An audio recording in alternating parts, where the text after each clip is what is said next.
Hello, everyone. Welcome back. So last week I wasn't feeling well, bit under the weather, and I think I had a single Mountain Dew, and I said, okay, we're going to go one Mountain Dew's worth, and then I think I went longer than I probably should have. This week, we're going to do something a little different. I'm going to try to go only about a half a Mountain Dew's worth. I've just increased the size of my Mountain Dew. I had a buddy message me earlier saying that he found a ridiculous sale on Mountain Dew, and my answer to him was empty the shelves. So a local grocery store is now out of 2 liters of Mountain Dew because they had a really, really good deal. So that's exciting. I now have a copious amount of Mountain Dew, which is wonderful. It's a lot because he showed up with all of the Mountain Dew in a wheelbarrow at my door, which was awesome. That's how you know who your friends are. Okay. Couple things. First, if we go here, .NET Conf is coming up, or as I like to refer to it, Geek Christmas. This is Microsoft's November conference. They launch the latest version of C#, .NET, Visual Studio updates, everything kind of .NET related. This is usually when you see a bunch of announcements around all of the cool stuff that is coming next. So this is, obviously it's going to be Net 10, Visual Studio 2026. You can see some of their featured speakers that they have here, but there's actually one that I'm really excited about. I say, hang on. They've got, where is the agenda? There it is. If I go here, so Benjamin is a friend and a colleague of mine who is actually going to be speaking at .NET Conf. Hugely excited for him. Totally awesome that when they did a call for speakers that he submitted stuff and got in. Very much looking forward to this talk. So if you are watching .NET Conf, free conference, sign up. It's streamed online. At minimum, sign up just so that you can go and watch all the sessions. Like, that alone is worth it. Even if you can't watch them live, the recordings are worth it. And it's free, so you got nothing to lose.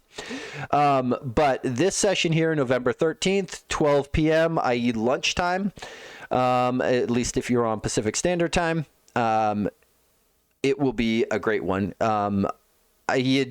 This project that he describes here kind of comes about. You can potentially find a old recording of a stream where I attempted to nerd snipe somebody into this. He's the guy I nerd sniped. So I'm taking a small amount of credit for a bit of the idea, but he's the one that actually executed on it. So yeah, that's the cool part. So totally awesome. Check out .NET Conf. Check out Benjamin's session. It's going to be epic. Next, Spokane.NET user group coming up. I am speaking on what is new in .NET 10 and C# 14. There's kind of this blurry line about what counts as a .NET feature, what counts as a C# feature. So we're going to just kind of blitz through a bunch of that. Probably throw a little bit of Visual Studio 2026 in there. Maybe some SLNX support comments and that kind of thing. So there's going to be a bunch of stuff mixed together inside of there. It is both online and in person. So if you would like to, be within egg throwing distance, sign up for in person. If you'd like to be out of egg throwing distance, it is a hybrid event. Sign up and you will get the YouTube link. It'll be out on Intellitek's YouTube if you want to catch a recording after the fact, if the time slot doesn't work for you as well. Okay, those are the 2 biggies for now. I have several things I'm hoping to get through tonight. The material design project needs a little bit of love. There's some outstanding PRs and things that need to be cleaned up and pushed through. I want to get this PR done because I am very close with most of the comments, though I think there was one that we were going to punt on with some of Izzy's stuff. And then I wanted to see where, because most of these are the 2 weeks ago review. And yeah, we were just gonna get the last of these comments cleaned up because I never did hear from Izzy as far as because last week on stream he had said that he had an idea on this. So we're gonna polish off this PR. I want to take a look at a couple of the material design PRs, and then this week I got promoted. Even though I've been a maintainer on the AutoMocker library, I didn't have full permission to roll releases. That changed this week. and there hasn't been a release in like a year and a half or more. Yeah, so we are going to get a couple things merged, cleaned up, and I want to get a new release out. And more importantly, I had a colleague bump into this issue here, so I want to snipe this issue off and get a release out with that so that it can go out. That's the game plan in one Mountain Dew's worth. Because, you know, one Mountain Dew is all I need. That's enough. That's enough. That's enough. It'll be great. It'll be great. It'll be great. Okay, so step one. Step one, remember how to use stuff. Okay, so this is the Enigma project. And let's see, copy link to remote if anybody wants to follow along at home. Oh, that's interesting. I forgot GitKraken does a GitKraken dev link. Let me just make sure that goes in the right place. Oh, it goes to a GitKraken desktop. That's not quite what I was hoping to do. Let me just grab this here. For anybody who wants to follow along at home. There it is, open source. Happy to accept feedback, contributions, etc. Just as a preference, it is meant as a STEM training tool for people, in addition to being a cool Enigma thing. So, okay. So we're going to go here. And then, oh, I got to close this. Oh, and I don't have my Karnak running. I keep forgetting to turn this on. Let me just see. Are we running? Are we running? I think so. I go here and I go there we go. Launches. There. I got to remember to keep that guy running. For people who aren't familiar with what I'm referring to, it's those things in the top, right? So that people can actually see where they go. Okay, let's see. Software, app, source, SLNX. And then, okay, because we just had a couple things. Because last week I ended going, I need to stop, or I'm going to keep going. And so I want to polish off those feedbacks. Let's see here. Okay, so at a minimum, I want to go address Enigma machine.cs and clean up those comments.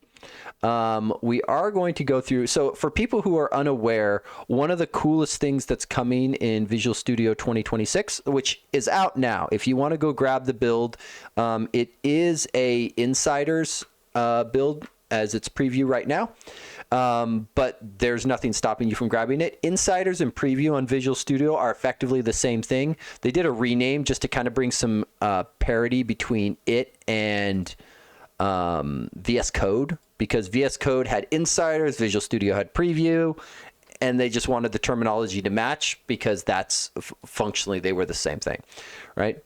But the unit test coverage was something that was previously only available in enterprise versions of Visual Studio, and it's coming to all editions, Community, Pro, Enterprise, all of it.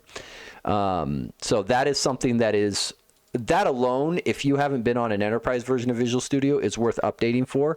The other big update is, if nothing else, the performance increase of 2026 is pretty good. There have been a small number of bugs. So far, nothing that's made me need to roll back. The one caveat, I had a colleague mention to me that if you are doing Maui development, there was some issue with iOS builds for Maui in VS 2026 that weren't fully supported, or something about an SDK, or I was not clear on the details. So just be aware, if you're doing iOS builds on Maui, maybe don't install 2022 just yet. Keep it there, but you can run them in parallel side by side. So good to go. Okay, so Enigma Machine CS. And like, for those people who are wondering what's going on, I do have live unit testing on and running. Okay, I got to get my window layout going. This is making me sad. It is making me sad. But these green check marks are the live unit testing running. So as changes are going in, stuff is happening. Okay, so that comment may have been on an old one. Yeah. Let's see. I want to get rid of all of these comments because these are now wrong.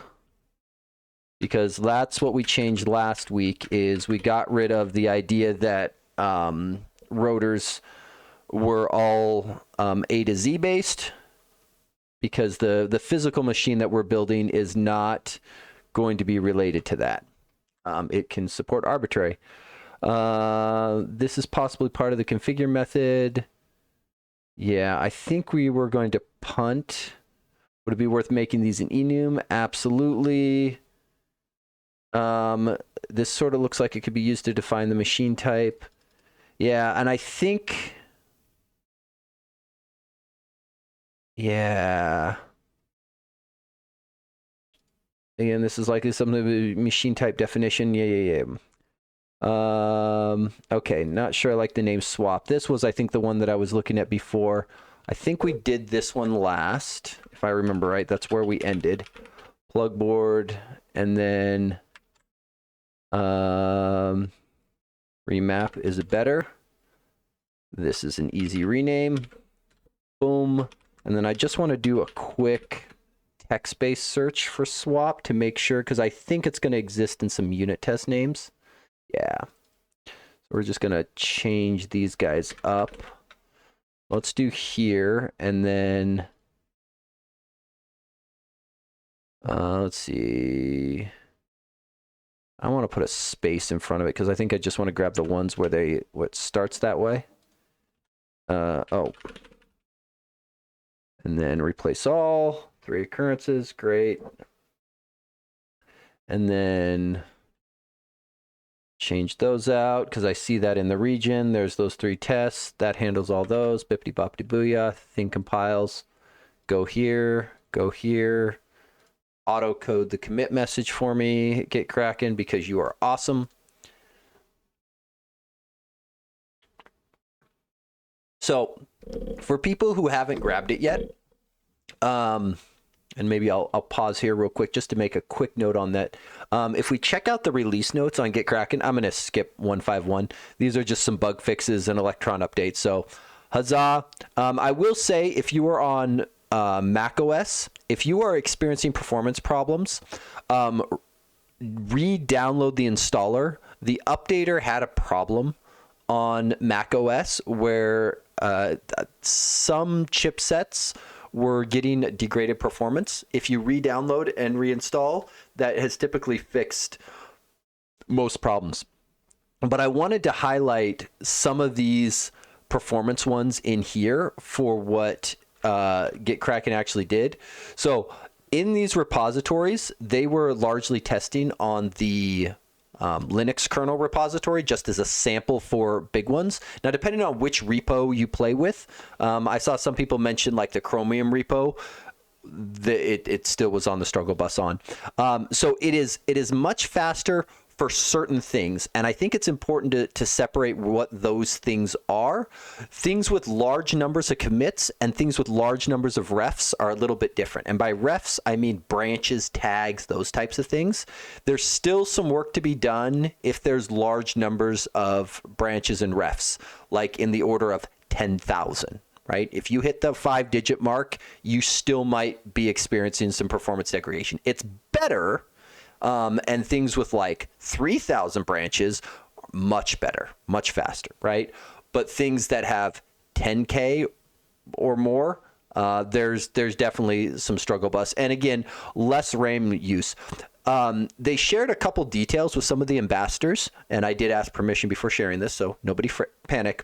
The RAM use, the reduction actually came from their logging system. So they had a bunch of logging that was occurring as soon as you like loaded up the repository. But by cleaning up and changing how much and when their logs were going, that cut down on their RAM use significantly. And I often think people forget about logging as a potential performance bottleneck, which in .NET, we have the source generated logging methods, which is the new faster performance way of doing things. I mean, if you've got serial log or otherwise, you've got some async logging and that kind of stuff built in as well, which is great. But oftentimes people forget that even like console write lines can be a major performance bottleneck. Like if you've ever written a console application that says dumps out numbers, say 1 to 100,000, just do a for loop where it maybe calculates the first 1,000 Fibonacci numbers and dumps them out. Have one with a console write line and have one that just uses a string builder and does a console write line at the end, and see which one runs faster, just for fun. That console write line call is actually kind of expensive. So things like logging out to a console, hitting a file, those things can really add up. And again, don't know the exact details of what they changed, but that cut down on the RAM usage a lot. And it's one of the reasons why the new version is noticeably faster, which is awesome. Of being able to go through and actually clear all of this stuff up. So if you have not updated to the latest version of 11.5 for Kraken, do so. It is by far worth it. The other thing I wanted to mention is they've been on a quest for a while. They were using and I can't remember the name. There was a package that they were referencing for doing all of their Git interactions. And the way they measure their Git performance is comparing how long an operation takes in Git Kraken Desktop and how long it takes on a terminal. And with the terminal kind of being the gold standard, right? Whatever git.exe does, however long it takes git.exe to do it, if a UI application should be comparable to that or as fast as that, because that's kind of the gold star benchmark of what you're aiming for. So that's not necessarily tied into some of these lower ones, but these faster commits and checkouts, a lot of what they've been doing is slowly converting away from that library and doing CLI invocations for a lot of operations. And obviously some operations in Git Kraken, you may double click your mouse, but they have to do multiple Git things. So it's like, it's not quite equivalent because maybe that double click is doing 3 operations instead of 1, but hey, that's what you want it for, to do multiple things and make you go quicker rather than having to type all those commands out. So having all of those things in place is awesome, right? So just want to highlight that. Okay, back to Izzy's comments. Back and forth. Let's see here. So did you write a commit message for me? Oh, I'm on the wrong repo. There we go. Okay, we did the, so we'll push that, and then we will mark this is done. Let's see, comment and resolve, and we're good.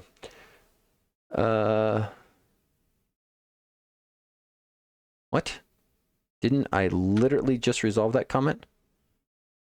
Let's relaunch. I feel like GitHub is making fun of me.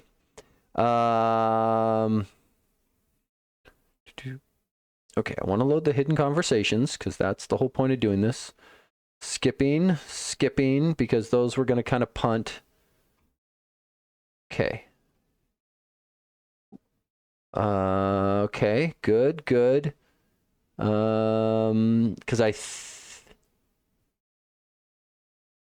okay, done. Comment. Right, I'm not crazy.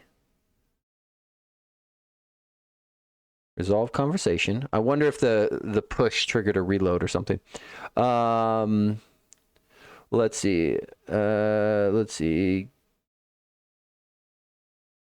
Gets or sets a ring setting. Okay, so we're going to grab this. I think we're going to drop the 0 through 25 portion of it since that's no longer valid. But because this was ring setting. Paste. The ring setting specifies the rotor position, offset, and related wiring.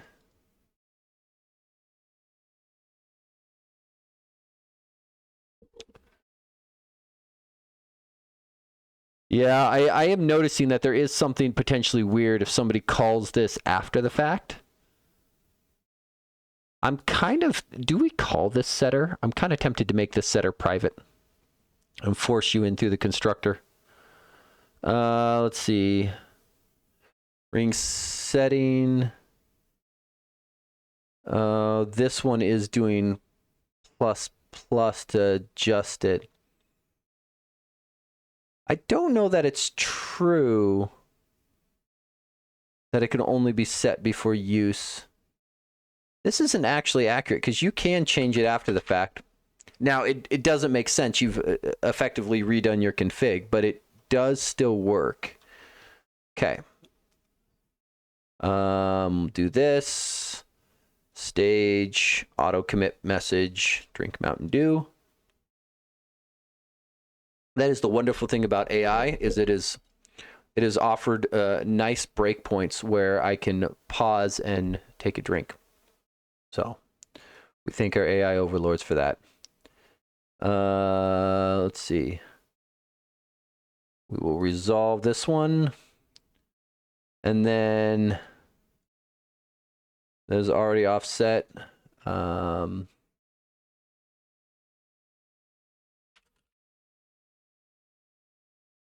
Handled with the refactor. There is more you like to see here. Boom, boom, boom. Comment and resolve, because in the last week's refactor we just kind of blasted through a bunch of stuff. And then put the E handled at the end, so all implementations are for the same, as some handlers could and you don't want to yeah, I mean, that's fair. I don't know if it matters too much in this case. So the idea here is not marking the event as handled until after, see, rotor control here, is in the event that something throws, don't mark the event as handled. The thing is in all of these, it's going to be, this is almost always going to be coming in on a UI thread. And so this is going to be problematic because the exception is going to bubble up on the UI thread and bring down your app. So it's like, not a huge deal either way, but we can make the change. No objections.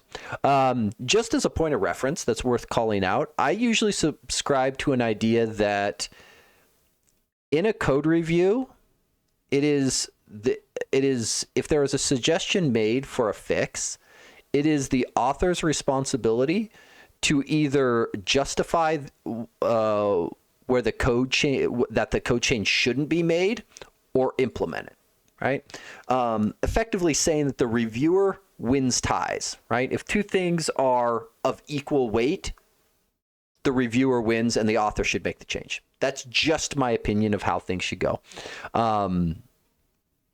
Now, with that said, it doesn't mean the reviewer always wins. It just means they have the bonus 51% to break ties. So we'll just do a thumbs up. Looks like this is all commented out. Can it be removed? I think we fixed this, but let's go check rotorcontrol.cs. Yeah, this thing is dead. This was me making a mistake when I was switching to a user control. So that file just needs to be nuked. So both of those can go in together. And I think, yeah, that's the same file. Great. We'll give it a thumbs up. And we're going to do this maneuver, auto code commit. I'm just going to bust these out. And then I think we can probably mark this guy as ready for re-review. Boom. And then here, resolve, and resolve. Okay, refresh. Boom. Let's go back to the conversation tab. I'm really just wanting to make sure I get through all the comments, make sure I've got everything handled. This is possibly a configure method. Yeah, I'm kind of punting on these ones because I think there was going to be a different approach we might take. I think I have addressed everything except the stuff around the machine config bits. You had another idea to handle this. Okay. So we'll do that, and then we'll let that guy sit. Okay, so that handles that. That's good. Okay, material design stuff. Now we're switching gears. We're just gonna bounce back and forth. Why did this fail? This bothers me. Let's see. Refusing to allow GitHub app to create or update without workflow permissions. Oh, okay. This makes sense. So the auto merge, I have a action that when Dependabot updates things, hopping through miscellaneous PRs. Yeah, effectively. And then a little bit of auto mocker if we get far enough, because I now have full rights on the repo and I want to roll a release out since we haven't done one in like 2 years. So we need one.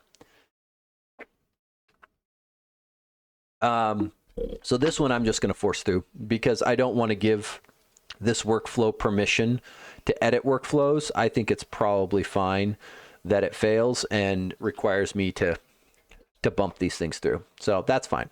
That's fine. I accept that. Okay, so I saw one. I think this was the one that I saw commits coming in on earlier today.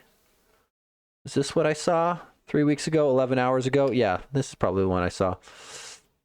Okay, so let's take a little gander at this guy, because I know Corvins was working on this earlier. Ooh, my features are going to make it. Yes. And now that I have full rights on the repo, I want to get it shipped. One of the only other things that I'd like to address, and I don't know if you want to, I mean, I know you have oodles and gobs of free time, is the outstanding PRs right now are all around bumping framework stuff up. Because we haven't done an update in like 2 years, the source generators and the analyzers that are there are not using the new incremental source generator stuff. I think we probably have to, I think it's probably easiest to scrap and rewrite, because I don't know what's there. Because it's not structured the way an incremental source generator should be written, it's just kind of wrong. So I think we just have to bring it forward in spirit and not do it, and then address all of the code stuff in here. So yeah, like there's a bunch of NuGet packages and whatnot and things I want to rev and all of that stuff. So all of those things to go through. Okay. Let's see here. So I just want to check this. Horizontal and vertical alignment. Stretch the content instead of this way consumers can align the content themselves, setting the horizontal and vertical. So allows for interactable content in the suggestion list box. So yeah, so the auto suggest box is kind of like a combo box, only a little bit nicer. See, I'm more free in 2 weeks. I'm trying to restrain myself from distraction in the meantime, which is difficult for me. Yes, absolutely. You have a presentation that you should probably focus on. Hint, hint, nudge, nudge. And one that I'm happy to help you with as much as you would like. But yes, after that point, let me know, because like I said, I'm gonna try to get some of those things taken care of. Okay, so that's before, because you'll note here before it's if you click on the thing, it doesn't actually clear it.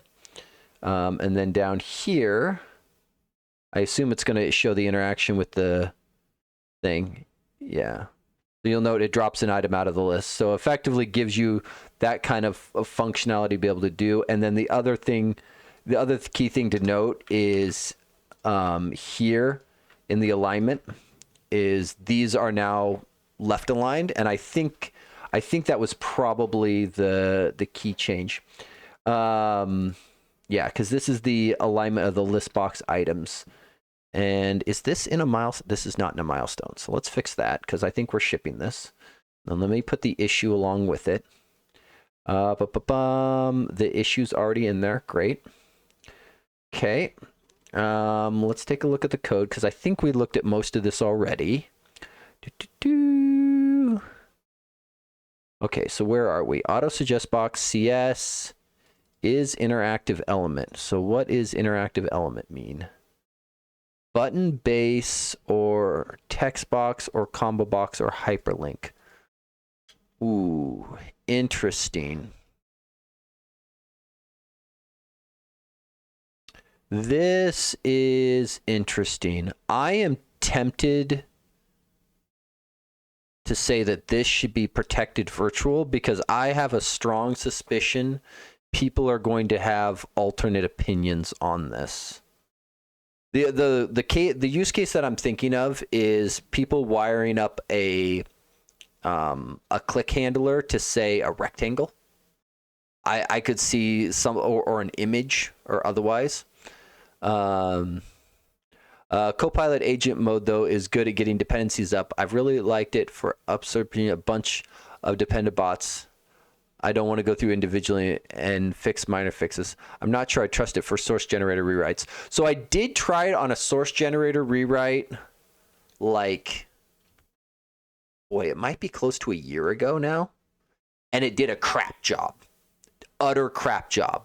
It is probably worth giving it another go just to see what it does, because this was before I had like MCPs available to me with like Context 7 and Microsoft Docs and otherwise. Like I do wonder, given all the additional context, if it would do better on those.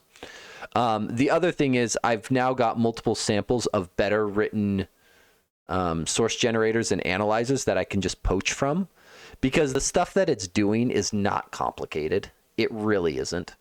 And so it doesn't, I think there's probably more boilerplate around writing the source generators and analyzers than there is actually implementing them. So that's not bad as well.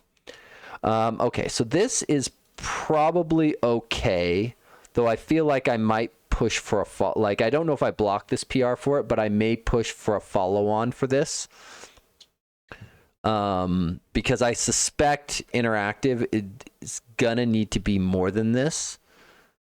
What is this inside of? Because I'm almost wondering if the preview mouse down. Boy.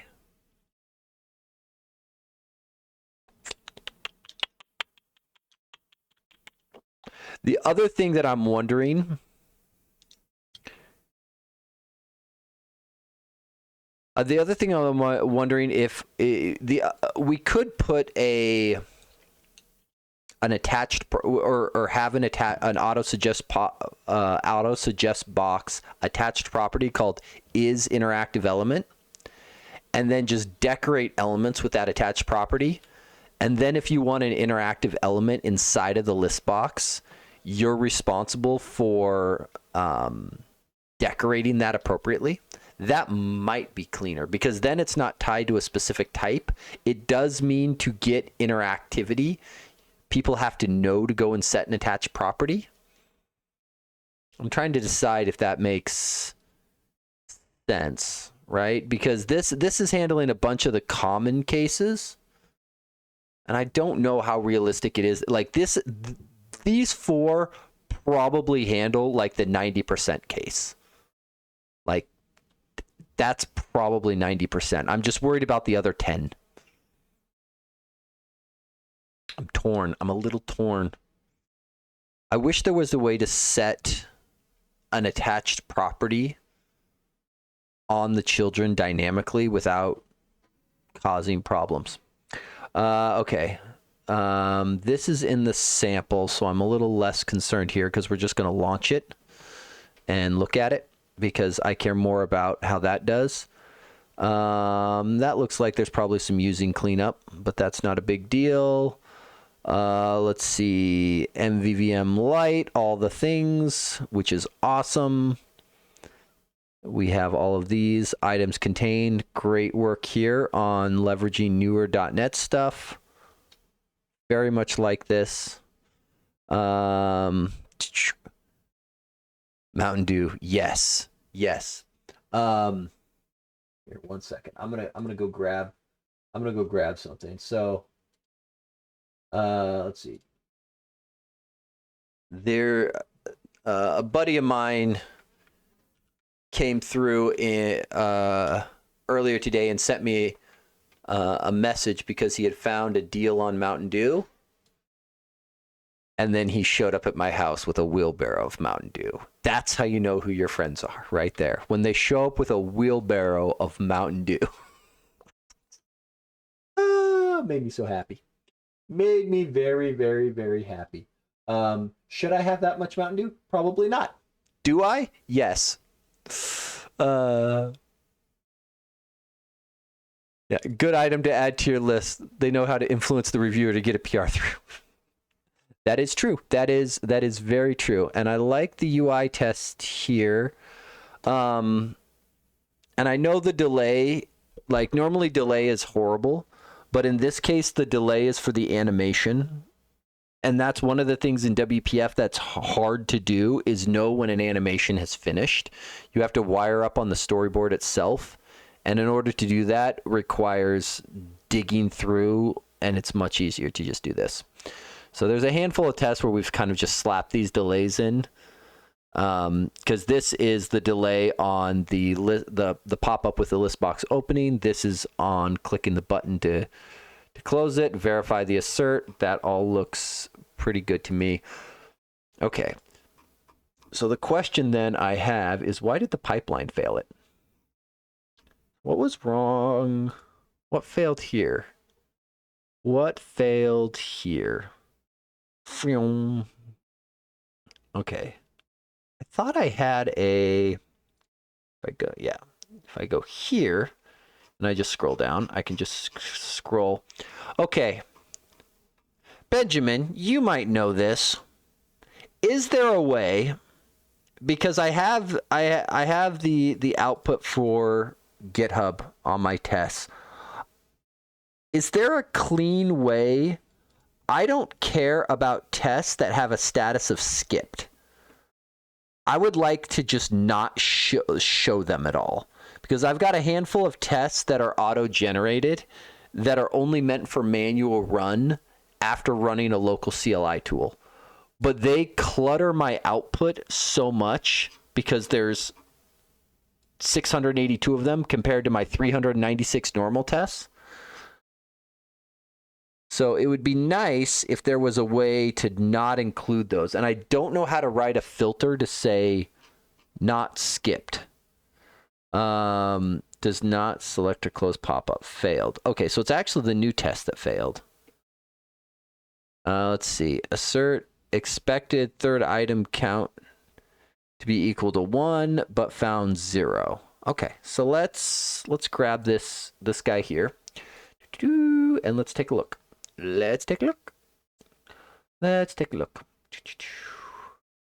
Okay. It's this one here. I recognize the commit is the only reason I know this. Control-Shift-E is bound to my Visual Studio, and we're off to the races. Oh, I love the speed of the VS 2026. It go burr. That's the technical term for it.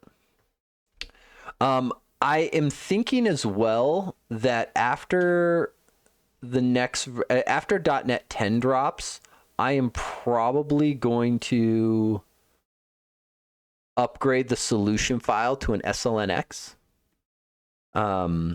There's right now it works, but it requires people to be running insider builds or like extensions in VS 2022. And there's just a handful of kind of like weird tooling stuff that is mostly there and not quite. So I think I'm just going to wait until it's kind of the default in the new one and then rev ours up, because we don't have a lot of solution file changes, but the ones that exist are always a pain in the butt. Okay, so let's go here. Let's go UI tests, auto suggest boxes, and let's just run these, because these should be or this should pick it up. I don't know if we may see a 7th show up. I don't know if the new one's in this list. I'm trying to spot it by name. I don't see it in the list. Yeah, I think once it compiles, it's going to pick up a 7th test here, I think is what I expect.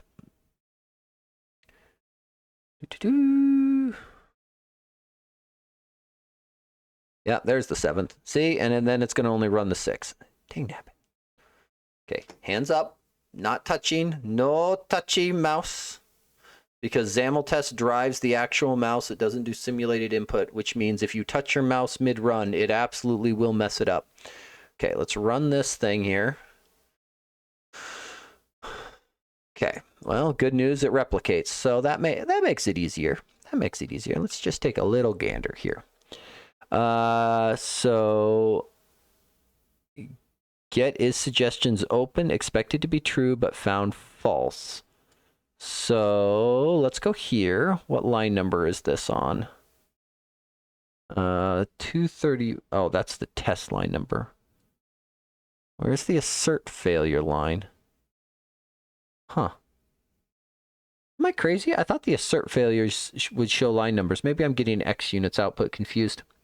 Okay. Assert that suggestion box is open true.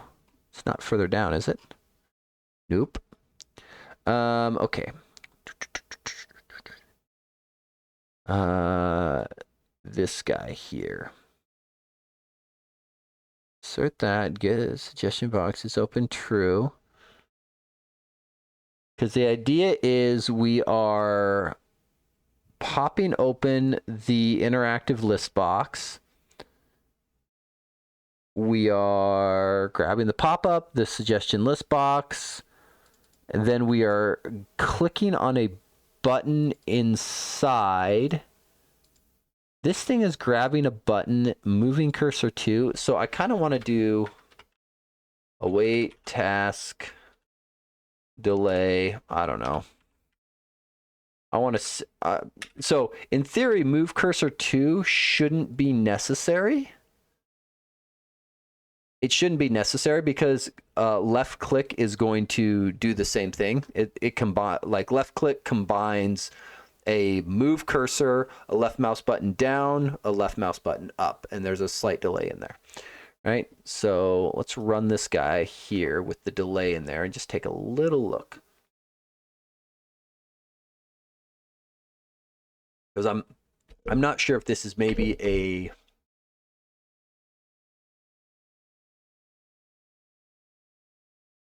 It's interesting it didn't move the cursor to the button. That's interesting. That's very interesting to me. Kind of want to back this guy up a little bit. Let's do let's make you noticeable as well. Right? So move keyboard focus because send input I don't think moves focus. Oh wait. The thing shows true now. Oh, are we just going too fast? I wonder if the 50 milliseconds is too fast for the pop-up opening. So there's that, and there's that.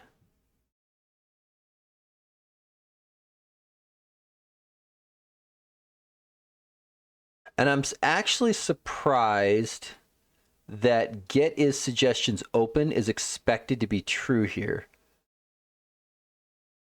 Let me launch with debugging because I maybe I should go look at this test control. Because that might be the bit that I'm missing. Okay, breakpoint. Thank you. Okay, so I should have control here. If I go here and do A, right?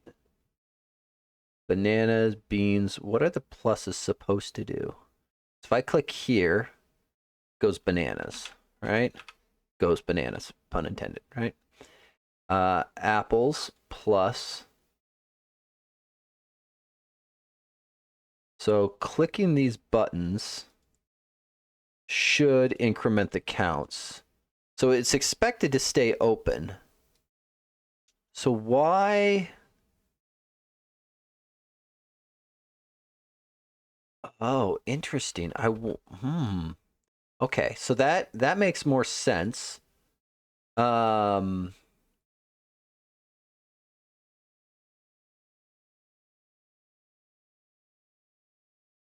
I'm surprised get is suggestions is open, and I'm curious if this thing will fail if I do this.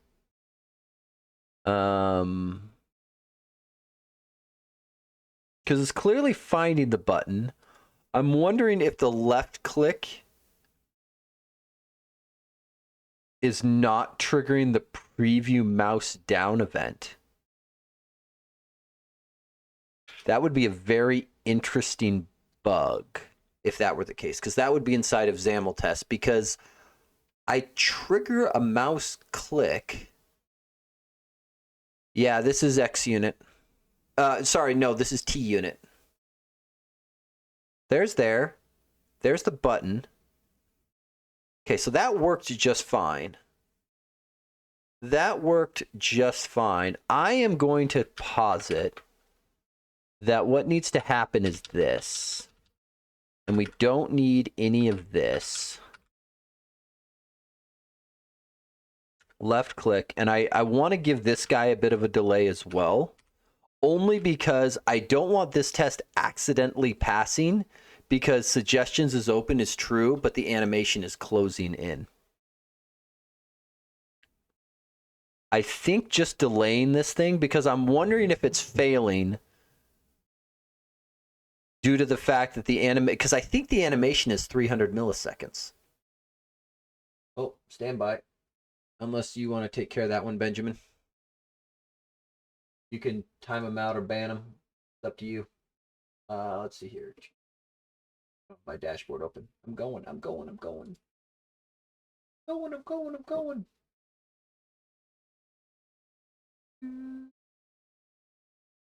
Let's see.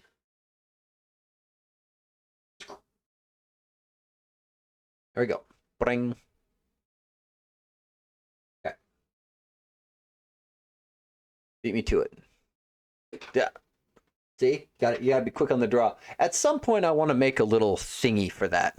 I know people have tools built in, and I've got my little programmable keyboard. I just need to wire the stuff together, because I feel like I want something that I can press a button, have it show me like the last, I don't know, X number of chatters, and just give me shortcut buttons for it. That's what I want. That's what I want. Ooh, there's a project for Copilot. Okay, so that seems to work there. So that's probably all that is. Let me go back to the PR then real quick, and I want to take a quick gander at. There was the one file with all the usings. If I'm going to push a change, I might just go clean this up. Oh, we'll come back to the interactive element bit. I think it's here. Oh, so this is the samples under the Yeah, remember how I said I should go look at that test file? That one. Not that one. Give me the other half of the partial. There. Control RG. Done. Cleans that up. What are you flagging here? Make field read only? Sure, we can do that.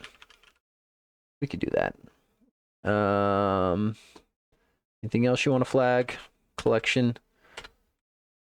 We can do collection expressions.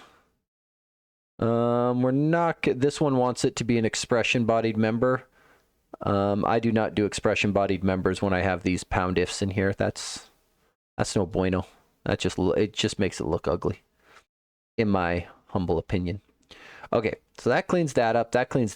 Okay, so the other thing I'm contemplating is, should the auto suggest box be filtering on type?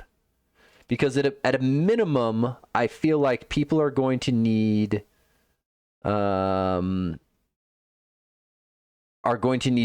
level of control over this is interactive element. I feel like that's going to be a thing.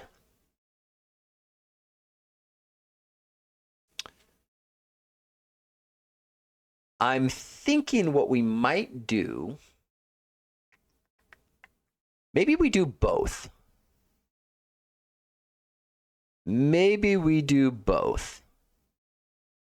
Let's do both. Okay, so here's what I'm thinking, because it's really obnoxious if people have to know to go and add an attached property, because there's no way, like IntelliSense is never going to tell you to do that, and it's going to not be discoverable, and I see people getting bit by that. And like I said, I think this is probably going to cover the 90% case pretty effectively. Right? Fair enough. But I do feel like people are going to want some level of control over this. So to do that, I think what we add is we do this. We go, what is it? Prop attached, one of these, and we do nullable Boolean, I think is what we do. And then we do get is interactive element. Right? Did that? I'm always there. Yes. There. Okay. So the key thing here is we'll do a nullable bool and we'll default it to null. And this will allow people to change the default behavior, right? If the value is null, we're going to assume they've done nothing and let the default behavior flow through. If the value is set, that's going to take precedence over anything internal to this control. I think that's the cleaner way of handling this. Because like I said, I just anticipate people, as soon as, this is one of those features that I know as soon as we add, someone is going to find an edge case. Original source is not framework element. Oh, so we can actually just do, we don't need this as here either. We can just go element, because if it wasn't a framework element, we would have returned here and we wouldn't have gotten down to here. So that'll cover us there.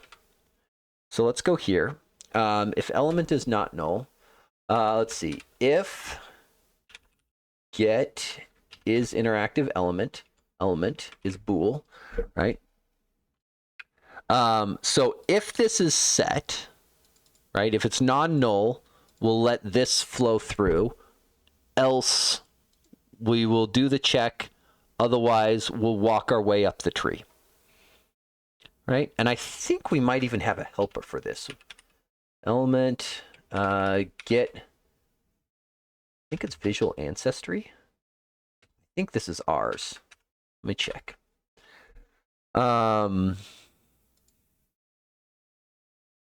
Yeah, this one is ours.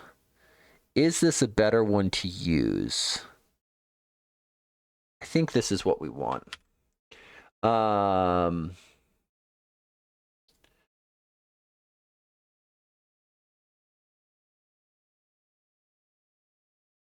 Let's see. Select is interactive. Where X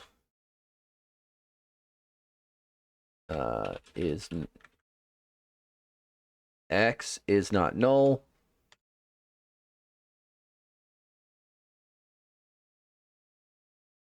First or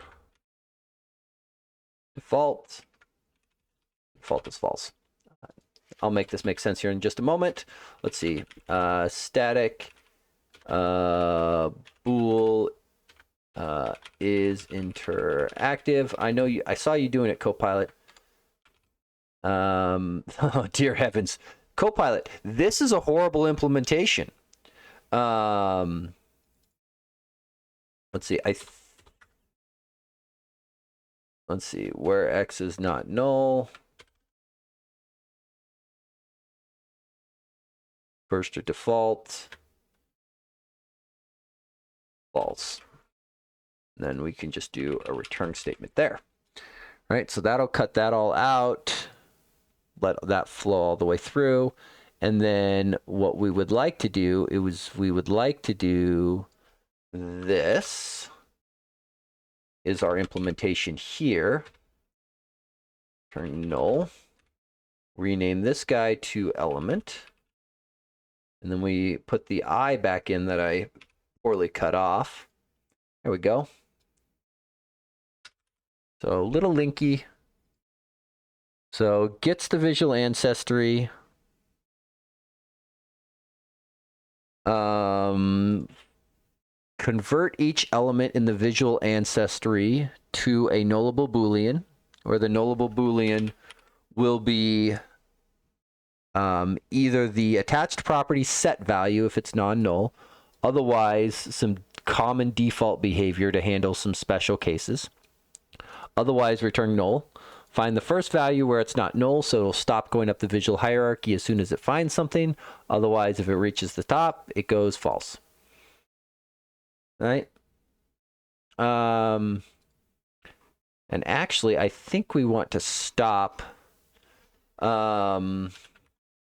where x. Let's see, because we want to stop. We want to stop at the auto suggest box. X is not this. So that means this guy needs to be non-static.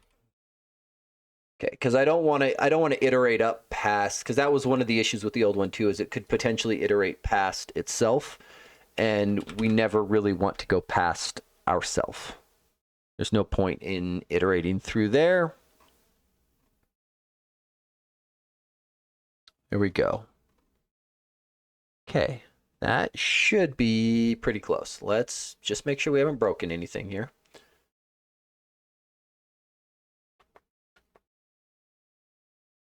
And then we might go and add just a couple UI tests around the attached property as well, just to make sure it's functioning as expected. Like, for example, I want to go and turn off whether that button is interactive and see the other thing fail. Hands up, drink Mountain Dew, and away we go. Okay. So far, so good. Okay, great. Haven't broken anything. Okay, so let's go here, and I want to grab, let's see, it's going to be underneath the samples, and it's going to be auto suggest boxes with interactive. So let's take a look at what this control is doing. Go away. I only want the XAML. Okay, so there's an auto suggest box with a template, and this guy here.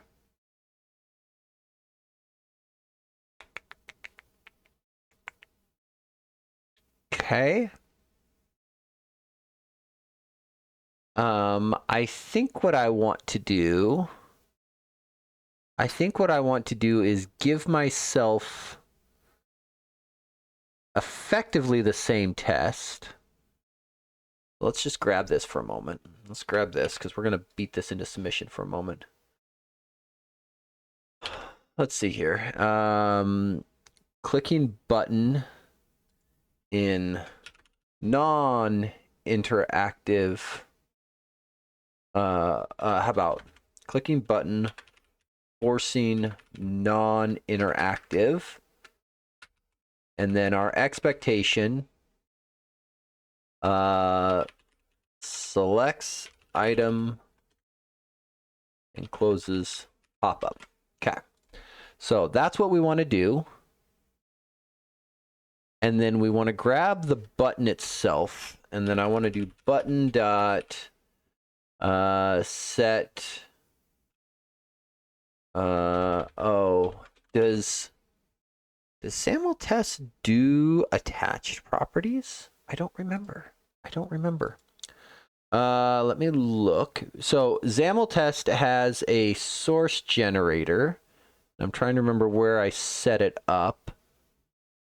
Not there. Is it in my test base? Generate helpers. It does have generate helpers on auto suggest box, but it does not set attached properties.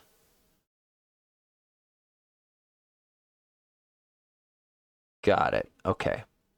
stymied by my own work, right? Because what I would really love to have is button set is interactive, right? And have that method exist, because most of these set methods, you'll note they're all extension methods, and they're just source generated. Some are source generated inside of XAML test because I source gen the default WPF ones, but you can have that same source generator run against your controls, which is what this test-based generate helpers is doing.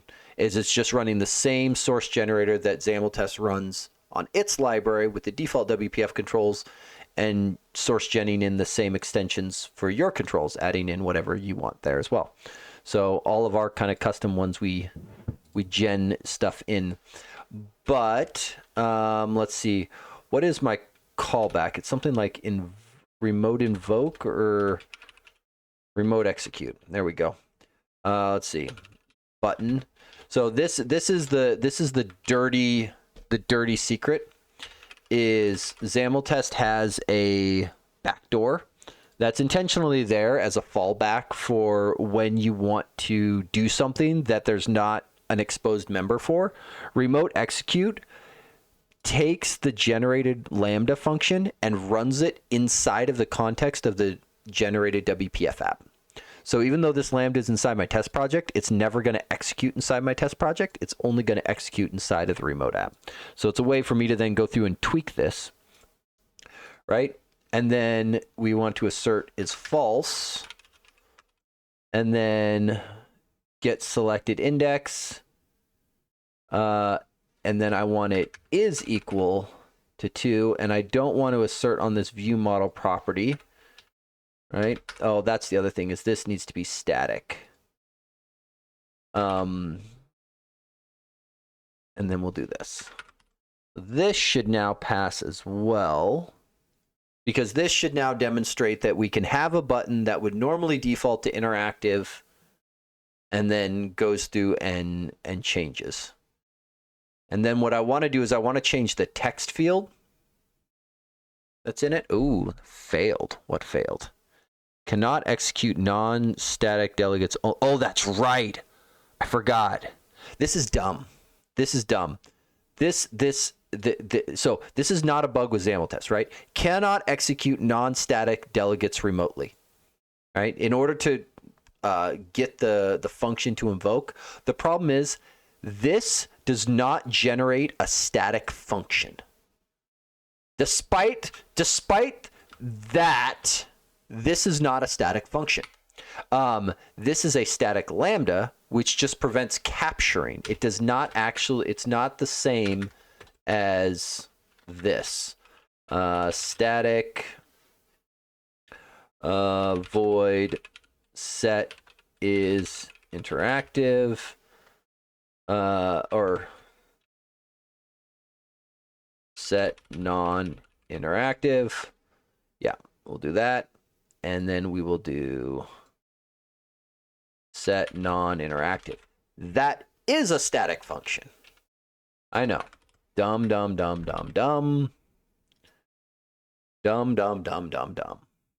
So, because the problem is if it's not a static function, trying to reference an instance member from a different memory space is no bueno. Okay, expected selected index to be equal to 2. Yeah, wow, really squinting at that. Yeah, believe me. Unless you're talking about my font size, which it is too small. You're correct. Thank you.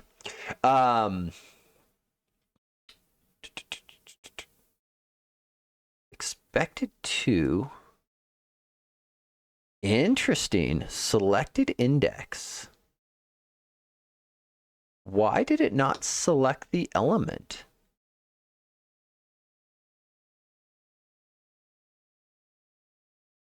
Interesting. That seems incorrect. So let's, this is why we write tests. Why?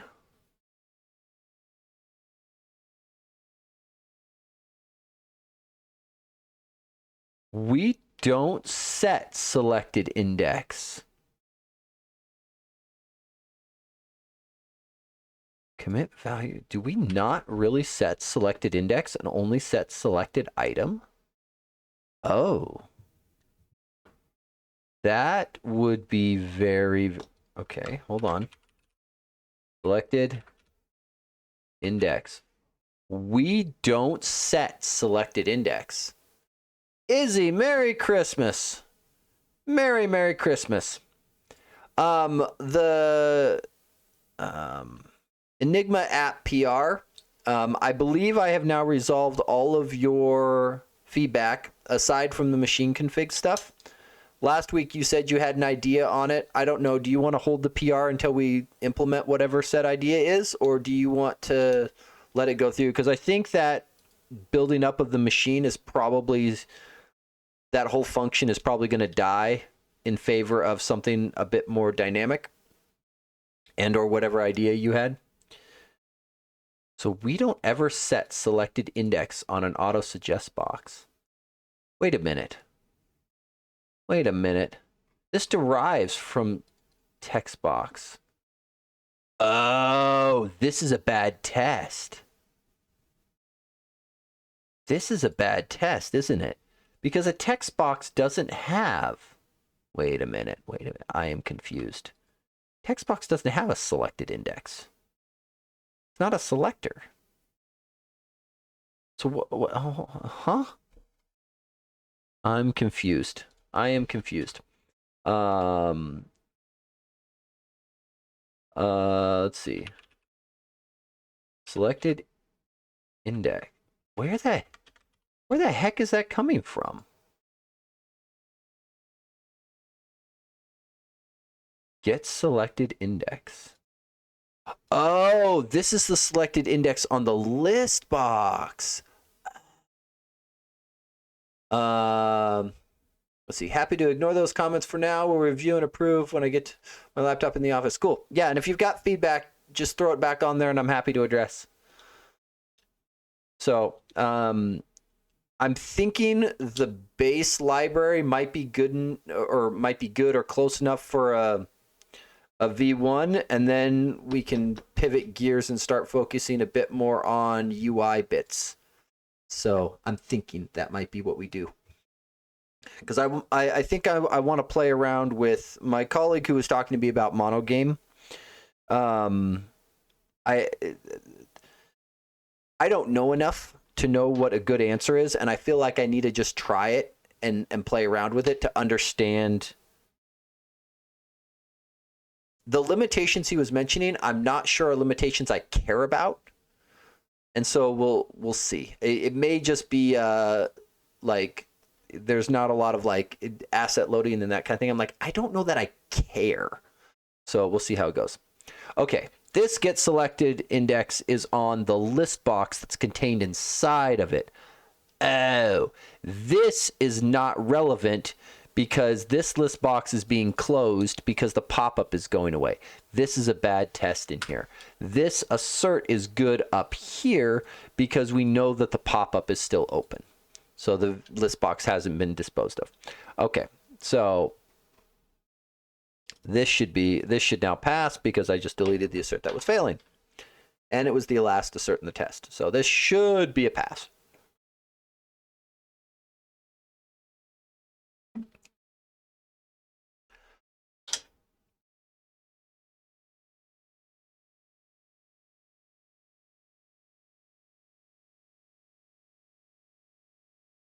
Yay, works. Okay, that's what we want to see. That is what we want to see. Okay, that makes me feel a lot better. And now all we're missing is the positive case, and then we're done. And then we are done. So, can WPF utilize AOT? No. And there are a number of things in WPF that are very much reflection based that are not AOT friendly, at least right now. And I'm putting that at least right now part because there is still a team at Microsoft working on WPF putting out updates.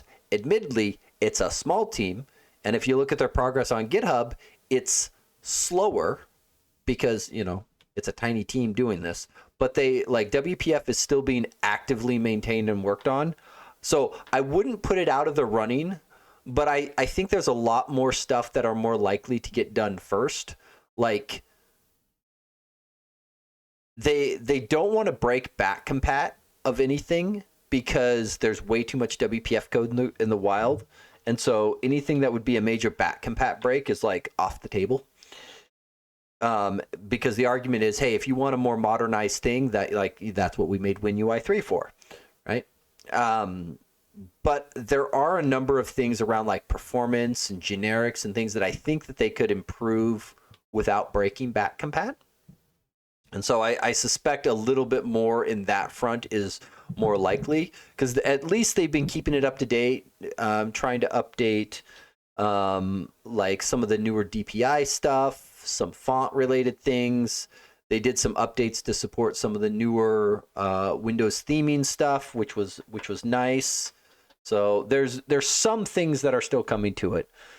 It's not necessarily great, but you know. Okay, so I think what I want to do is I want to give this guy a background color of transparent just to make him clickable, because if you make a text block without a background color, unless you hit exactly on the text pixels, the click goes through. So we just want to block out the whole box. Just trying to think about how to speed up your test pipeline. Honestly, the way to speed up this test pipeline the most is cutting down the number of times XAML test fires up a new process. That's, I think, the slowest part. There's a few other bottlenecks that are never going to be able to be fixed, I don't think, unless I change some assumptions I have. Like the animations stuff, because I am not going, I very intentionally not going through the accessibility layer inside of Windows to interact with the app. I am at the bidding of interacting as though I'm a user, and so I have to slow down as though I was a user. I can't realistically run any faster than the world's fastest user. So things like animations and transitions, I just have to have sleeps for, and that's always gonna, like, there's a certain number of task delays that I just can't delete from my tests, and so you could add those up and go, there's a bare minimum of, I'm already adding, I don't know, it's probably 45 seconds or something total across all of them, and it's slow. So yeah, but the process start is one of the big hangups, and so I've refactored a lot of tests to where it does one. I think the auto suggest box does it. Yeah, so a lot of these derive from the test base, where this app effectively correlates to a single process start, and so it will launch the process once, and then it will just swap out the content inside of a window, which is much more efficient because now I don't have to restart the process. But because there's statics inside of WPF, there are some things that once loaded in, you can't unload without killing the process. So there's stuff like that. See, Izzy, it's a bigger team than mine. I assume referencing the WPF team. I'm a team of one split across 3 projects that customers seem to require 24/7, 365 support. Ouch. So short version, Izzy, you just need to invent the cloning machine. I think that's the solution. Let's see, X name, and then we're going to call this name text box or text block. That way we have an easy way of grabbing this sucker. And then we're going to go back to our tests, and we're going to do the inverse case, because now I want to make it so when I click on the text block, it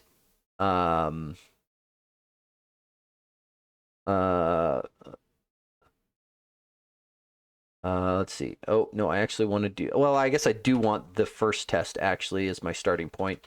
Okay, so auto suggest box, clicking text block that is interactive, does not select or close pop-up. Yes, that is what we want. Okay, so I want to do this. I want to grab the element, but then rather than grabbing element button, I want to go text block, and I want to go name text block. There we go. Let's see. Text block. And then we want to do text block, left click, and then verify all of these things are true.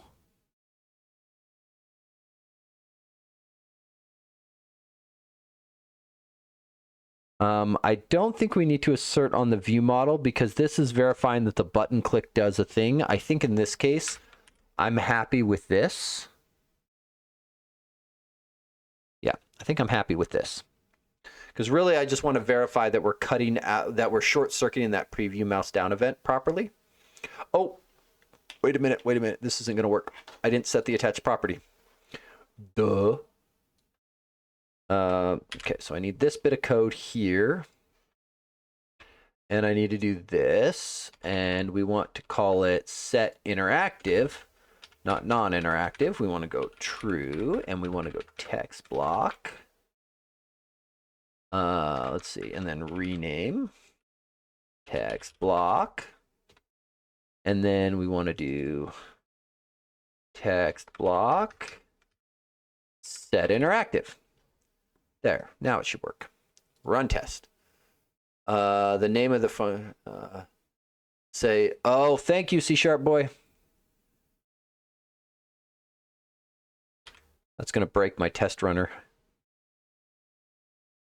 I don't know. Okay, let's recompile. When you rename the test, it always breaks because it matches by string. I appreciate the call out.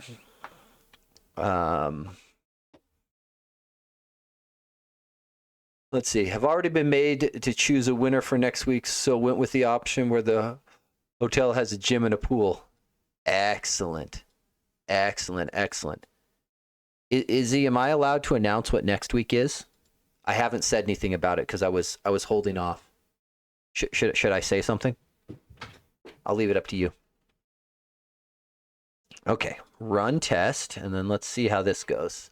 Go for it. So, for people who are interested in the Enigma app, Izzy will be joining us, not just as a person hanging out in the chat. He actually volunteered to jump on a call and go through, and so we will probably be, at minimum, at least discussing the Enigma app and showing off what maybe physical bits are available.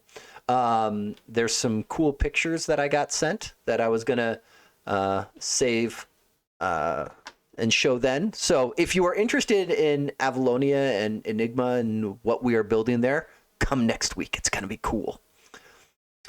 C# boy, my pleasure. Greetings from Argentina. Ah! Welcome, Argentina. Good to have you. At least you are close to my time zone, unlike Izzy, who is, I think, pretty close to opposite side of the globe from me. Okay, get auto suggest is open equal to true, but found false. And I think we just saw that. So the question is, when we click this, it's 5:20 a.m. Yeah, not completely off. Because I got 10:20 p.m. So, you know, but still 7 hours. I guess that's not quite 12. It's close. Time zones are weird. And more importantly, at least where I'm at, we still do daylight savings time. So come 2 a.m. Sunday, my clocks are all changing. So that's why I will be sending you a calendar invite, Izzy, because dear heavens, trying to do scheduling in different time zones with daylight savings occurring between when you schedule and when the meeting occurs is a recipe for disaster. Absolute recipe for disaster. So for anybody following the stream, if you don't follow daylight savings time, understand that my stream is going to be an hour off for you next week because reasons. Yeah, then you'll be 8 hours away. Yeah, so I hate it. I hate it. In this country, they've tried to pass laws fixing and getting rid of daylight savings. They've repeatedly failed. I think they actually tried last month or earlier this month or something. I saw a news article come across saying, yeah, it didn't pass again. I'm like, dang nabbit. Dang nabbit. Ours went forward Sunday, just gone. Wait, forward? Because the saying here in the U.S. is spring forward, fall back. Because we don't say autumn, or at least in my area, it's most people will say fall rather than autumn. So that's the mnemonic to try to remember which way to adjust your clocks.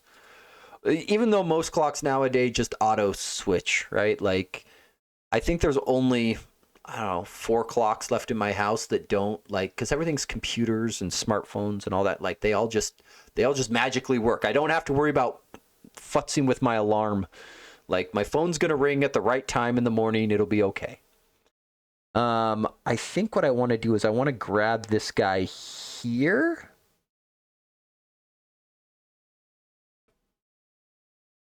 And then let me check and make sure we're attaching the debugger to the remote app. You go to true for a moment, and then let's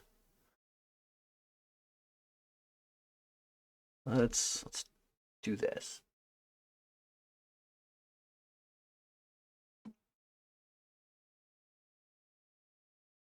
Trying to be funny. I was working at silly o'clock on Sunday, so didn't really notice a difference. Yes, and for you, silly o'clock, I assume means ye insane hour. Okay, so there's that. What is element here? It is the text block, and if I look at the text of this sucker, I expect to see the word beans. Let's see, text, T. T is below I. Text, beans. Okay, so it's the right element. Okay, so we come in here. Whoop, I got to scroll a little bit. So we're going to go. I'm just going to grab it here. Get is interactive element, and this guy should have a bool. Great, hits there. Hits there, is interactive, is true. Is interactive element, goes here, goes here, goes here, goes here. Yep. Return.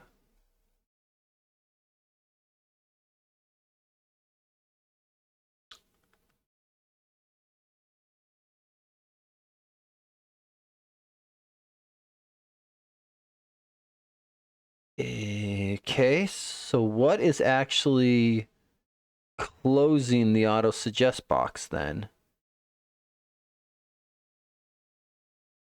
Okay, so that all worked exactly as I would expect. Ripple left mouse button down. Oh, because we aren't marking it as handled, this guy is probably still flow. Oh.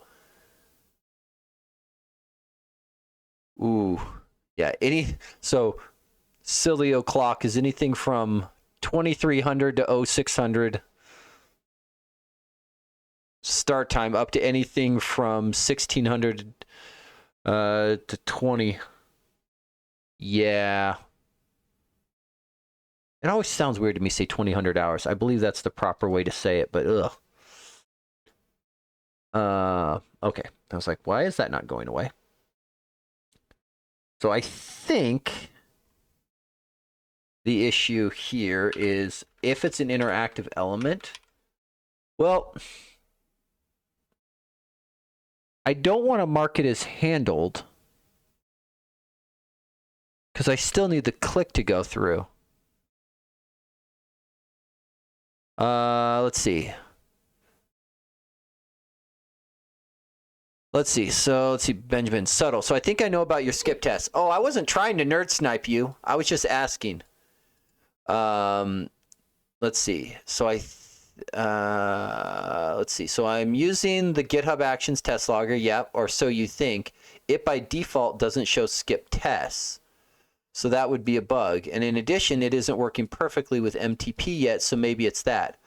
Oh, that is absolutely possible. Though I think what is happening is you switch to T unit. Oh, okay. Well, one, I need to go. I feel like this is an issue I want to subscribe to. Yes, I want that. Let's see. Have you tried Rust? Yes, a little bit. If you are interested. So I will not claim to be a Rust expert. But this is my side company, me and Kaylin, And my partner, Kalen, he is a good Rust engineer. I am a learning Rust engineer. We'll put it that way. It is, I will say, it is very nice simply from the standpoint that once you get it compiling, it's very fast, very consistent. It's usually very safe. I say usually because we're doing some low-level Win32 calls, and like once you start interrupting with outside stuff, some of the safety is all bets off. But with that said, we did port a big portion of our library and tooling over to Rust. One, because it was faster, smaller, and the safety meant highly reliable. So yeah, Rust is I think I like the characteristics of Rust. The syntax, I'm still struggling a bit with. I have to, like, I've spent so much time in .NET, I can just look at it and my internal compiler knows what's happening. I do not have the same level of experience with Rust. And it's very interesting, and I think it is worth learning, and it is very awesome. But it is, coming from the .NET world, it takes a little bit to get your head around there. The memory borrower stuff, I sat there with the docs for a while, going through it, going over and over and over. And I will say, Copilot was great because I kept just highlighting stuff and going, explain, because I needed more I was not grokking everything properly. Simple stuff, fine, great, it's awesome. But yeah, so I think it is a good one. See, Izzy, I'm a bad Rust engineer too for all this newfangled stuffs. Let's see. So here I removed your logger entirely. What you are secretly getting is this. Oh man, Benjamin, you did all kinds of awesomeness. Oh.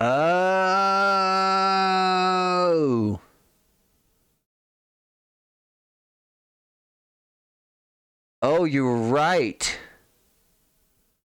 Dude, you are on point. Let's see. C# is the best language of all time. It's a fact. If you ask me, I think so. I will say though, for certain contexts, Rust is very, very good. The thing is C# is older, but it's also being updated, so it has modern features as well. Right, so it's got, because on one hand you like older stuff because it means it's battle tested, it's lasted through decades. So there's something nice about older languages that have stood the test of time, because you only get that if something holds up over many, many years. Right, any language that makes it past like a decade, there's something good about it. Otherwise, there's no way it would have made it that far. It doesn't mean the language is great, but it means there's at least something good about it, that it's still being used, a decade later, right? JavaScript, right? Like, there was something good about it, i.e. may have been one of the only reasonable options, right? But there was something good about it that kept it alive that long. Because sometimes, languages and frameworks, they come and go. But the ones that stick around, there's something about them that makes them worth using or lasting. But the fact that C#, like .NET Conf, I'll plug this again for anybody who hasn't seen it, is coming up next month. Like, I refer to this as Geek Christmas because it is literally all the cool new stuff of everything that's coming. And I'm even giving a talk coming up in December on everything that's new in C#.NET, which is going to be awesome. Yeah. Benjamin may be a little biased. In case you're wondering, he may be in the chat, which is awesome. Yeah. They have less CVEs possibilities. Yeah, I don't really subscribe to that. When people say that certain things have less CVEs, usually what they mean is they're less popular, therefore they're less targeted. Like, the things with the most CVEs are usually the ones that are the most popular and hammered on the most. Shockingly, the more under the microscope you put something, the more things you find. right? There's very few things that get put under the microscope and have fewer CVEs. So, like I might hold curl up as one of the few examples that's like it's been under the microscope and it holds up, right? Okay, so this guy is coming through. It's blocking, and I guess what I want to know is what is causing the auto suggest box to close, because this we're hitting this return statement properly. So something is causing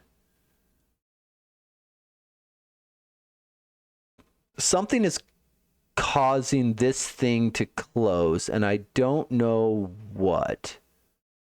So I think what I want to do is I think I just want to grab it here. Because this, I think everything feeds into this, all of the close cases. Yeah, escape key, we shouldn't be hitting that. Lost focus, maybe. Oh, I wonder. Commit value, so yeah, so we could be coming into here. So let's run this and see if we're going. But Benjamin, thank you. I'm going to go through that reporting stuff and see if, because I think you are probably right that my switch to T unit, I did not factor in that change. And because everything just kept working, I'm willing to bet if I go back to an older one prior to that, that I will find a different variant of the output, I think is probably what's happening. Okay, so we are hitting this. Good. Where did we come in from? Ah, it is lost focus. Interesting. So I don't think this is correct. Let's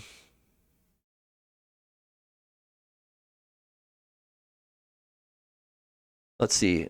Vulkan versus OpenGL. I heard OpenGL is a lot easier and beginner friendly, but Vulkan seems like more future-proof option. So, Flying Heifer, I'm going to answer this way. Just last week, I started looking into different options. That Enigma project I mentioned earlier is something where we want to put together a kind of a 3D exploded view of the machine working so that people can kind of understand the components. And so I was looking into options for effectively, like, I don't need a full game engine because I really just kind of want to have an exploded 3D models with some kind of basic interaction and a little animation stuff going on.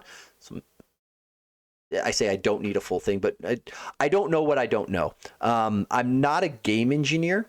My understanding, and again, take this with a grain of salt because it's only been after a little bit of looking, is both options are fairly low level. Depending on what you're trying to do, at least what I've been finding is most people aren't writing at that level. They are using something put on top of each of those. Right? They are oftentimes going with, say, either a Unity if you want to be all the way at the top edge of the stack, or like a mono game or something similar where you aren't dropping all the way down to that level. I haven't looked a lot at the Vulkan versus OpenGL stuff yet because I was, one, just trying to get my bearings on the layers and where I needed to look for what I was trying to accomplish. So I might have a better answer in the future, but I'm still fairly ignorant on all the tech to know for sure. So I will say that. Okay, I think we were getting away with this before because this was, so the focus is moving from the auto suggest box, but it's moving inside of the pop-up. So I think what I can do is if, let's see, this is, I think what I wanted to do is check the pop-up though. So where is my pop-up? Auto suggest box list. Where is, oh, do I not actually know? I guess that's fine. Where's my apply template? What are my template parts on this? So my only templated part is a list box. So I don't actually know that I'm in a pop-up. I don't know that I'm in a pop-up. So, but I think what I want to do is if auto suggest box list dot is keyboard focused, I think actually what I want to do is this. Is keyboard focus. Oh, Flying Heifer, thank you for the follow. I appreciate it. If keyboard focus is true, or is keyboard focus within true? Right? Can I not do it this way? I thought I could get away with this. How do you do a property pattern match with an or between two properties? Yeah, we'll do it the old-fashioned way.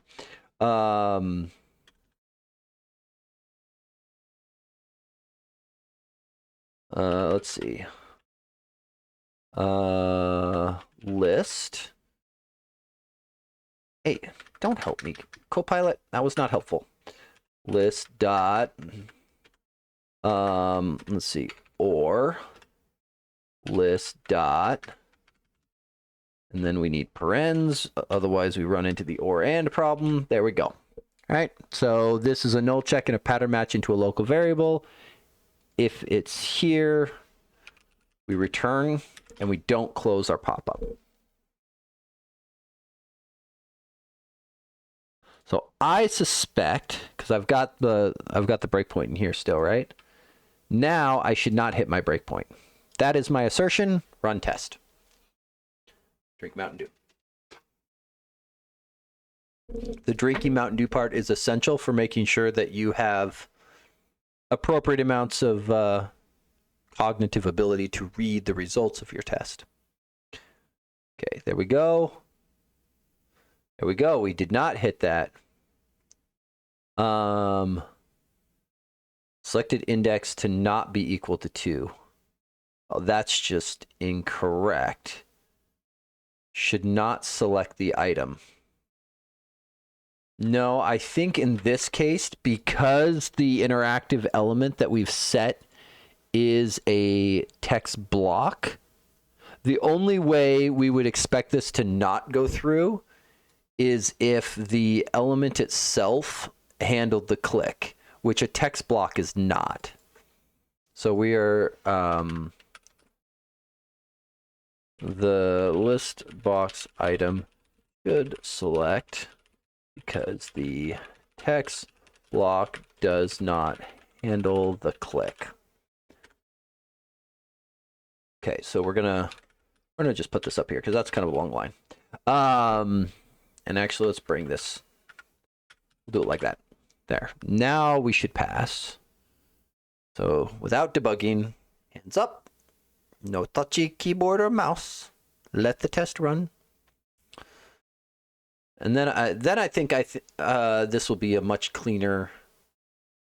Yeah, there we go. That's what we were looking for. That's what we were looking for. Okay, let's just make sure we haven't broken anything with our changes.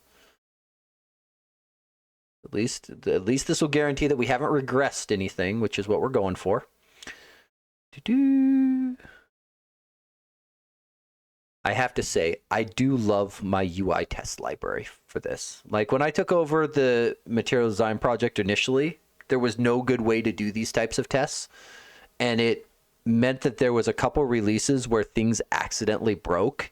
And every time before a release, I would spend so much time testing stuff. The number of times this has saved me from a failure is high.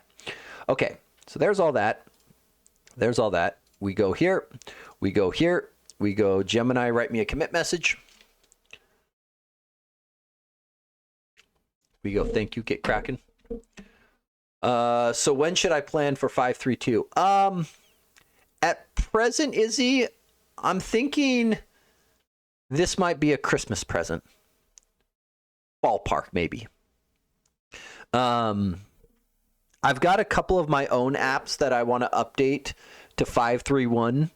Because oftentimes I find that when I update my own apps, I occasionally find more pain points than there otherwise might be. And so I just want to,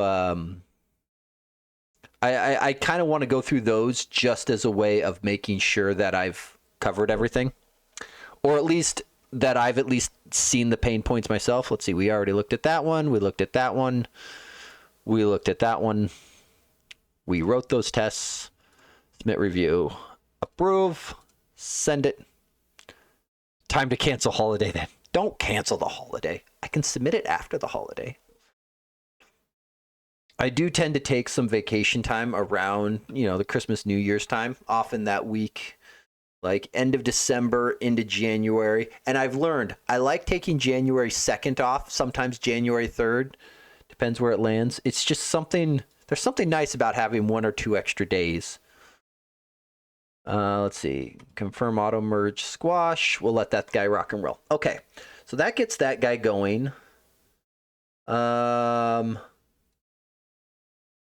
Add null assertion to bundled theme test. Benjamin, what are you doing?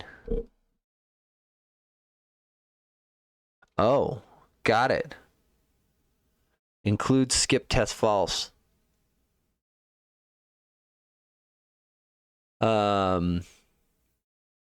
Oh, the flying heifer. I saw someone else using Gemini, but it looked a lot like ChatGPT. Are they two different things? Great question. So there are large language models, which is when people are talking about like GPT-4.1, Gemini, etc. Oftentimes they are talking about the large language model. Think of it as it's kind of like when people point to their computer tower and say that's the CPU. It's kind of more in a general sense, right? The large language model is the actual CPU component of it. But when people are using, say, ChatGPT, like going through the web interface, those are client applications that are usually calling out to an AI service to do the interaction. So the lines get blurry, and this is where things get really wacky, right? Because like in Visual Studio, I have GitHub Copilot. Thank you, Copilot. Open up, do your thing. And inside of Copilot, I can actually pick different AI models to have it use when answering questions. So your Chat GPTs, there's your 4.1, 5 mini, 5.0, those types of things. Most people think of Chat GPT as going to the website and talking to it that way, but there's AI services behind the website. The website is just the end user friendly way of doing the interaction. Whereas these types of interactions expose a lot more capabilities, more of the developer level. It's kind of the difference between using an application and writing code to like have an extension for the application. The latter gives you a lot more control, but it's not what your end users are typically going to do. This is a developer flow for, we'll call them power users or similar. So they are two different language models, but people may be mixing GPT, Gemini, depending on how they're working. I make that comment about Gemini only because inside of GitKraken Desktop, the GitKraken AI, when you use the default behind the default GitKraken AI, it uses Gemini behind the scenes on their server. But you can always go through and pick different models to be able to leverage those ones. I'm sorry, I picked the wrong one. You can always go through and pick a different model to be able to leverage. So right now, most of my stuff is set to Gemini 2.5 Flash. They have a bunch of different ones in here. The default ones are, we'll call them cheap models. They are if you look at the pricing for these models, these are not the expensive ones. Whereas when I'm running Copilot, for a lot of the stuff that I do, I find that Sonnet works really well. Opus is fine. It's slower. I'll use it when I want thinking stuff, or Sonnet is failing, but Sonnet does a lot for me.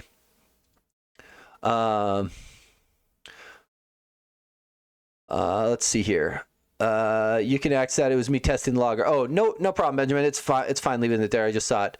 January 10th, then, that gives me a week to remember my passwords and how to open Office doors. Sure, Izzy. We'll shoot for a mid-January release if that makes your life easy. I'll throw a small caveat. If a major bug or something comes up, I oftentimes try to get a release out quicker if I know that there's something in there that's blocking people. But the fact that we have nightly releases, most of the time if there's a blocking issue for people, they're able to update to a nightly. It's just those people who, for compliance or whatever reason, aren't allowed to use preview NuGet packages that I try to get a full release out for them so that they can get in there as well. But I think a lot of these have been kind of quality of life improvements. Oh, I wanted to, hopefully that PR hasn't merged yet. Good. I wanted to flag this one as release notes because I feel like this is something that I want to make sure shows up in my release notes. So the release notes label on the material design project just means that it's going to get an entry in the release notes when they go out, for anybody who's interested. If you want to see a fun pipeline, there's a lot of stuff there. But like the 5.3 release, all of these changes here for like these key changes are generated from all the things that I put the release notes label on. So this is more or less all generated. I give it a quick look over and go, good enough. And then I send it. So and then everything goes through here. Okay. So that'll get that in. I think this was the only other one I wanted to look at real quick. Because this was the follow-on to that other PR, and I wanted to get this merged as well. Let's see. I just wanted to read through it. Let's see. Implemented conversion methods given as int to Windows Media Color for added tests. The following changes were amended. Added factory method. There's this one. Following changes: remove conditional WPF checks. Great. So that was the feedback that I had put on there before. I think it's probably good. I just want to double check these. So for people doing PR reviews, you'll note I love these viewed checkboxes because, though it doesn't look like I used it last time I reviewed it, whenever you check these boxes, they will stay checked until somebody pushes a change to this file. So if you use them when doing PR reviews, it means that you can come back and you can see which files have been changed since you last looked at it, which is really convenient. Let's see. And this is in a separate DLL, so it's my tolerance for it is a lot higher than it otherwise needed to be. I'd like to get packaging put in for it, but I don't have that yet because this has a lot of really nice color stuff in it. Let's see, color from ARGB. Does that conversion? Does the conversion? Great. That seems perfect. Makes it tough when customers demand next day resolution for critical issues, but have a release process full of red tape taking around 6 weeks. Yeah, 100% agree with you. Let's see, test colors: red, lime, blue, magenta, cayenne, white, black. Great. Oh, I didn't see the wrapping there for a minute. I was like, what? Okay, yep, transparent, cool.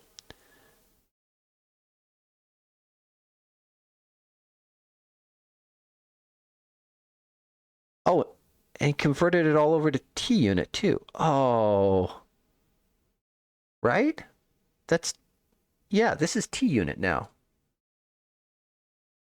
Okay. Shouldly's still there. I'm curious if it's being used still. I think we axed it. I don't think it's being used. Let's pull this down real quick and take a look at it. Let's see, PR number, right? So it's 3949. So let's grab that real quick. Exit preferences. Move my big head to the other side. 3949. Checkout. Yeah, go ahead and reset my master. That's fine. I'll move it in a minute. Reload. Put my head back over here.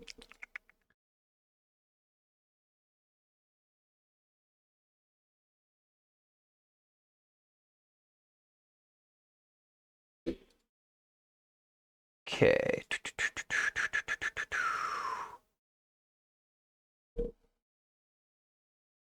And then is it added in here? Yeah, material design color test, because this is the one that has shouldly in it. Yeah, so I'm curious if it's actually being referenced. So the simple thing is I'm just going to whack it, then I'm going to compile. And if it compiles, I know it wasn't being used.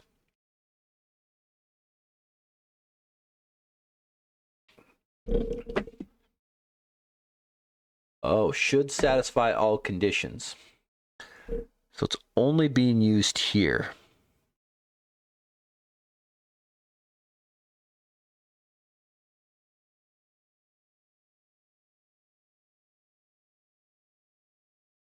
This is interesting. You know what? I'm gonna not care.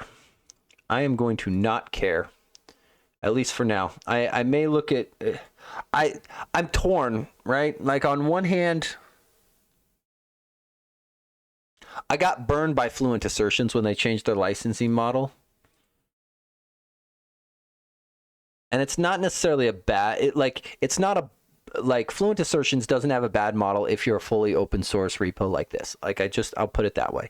It's only if you're a closed source repo in a potentially for-profit situation where you might need to do something.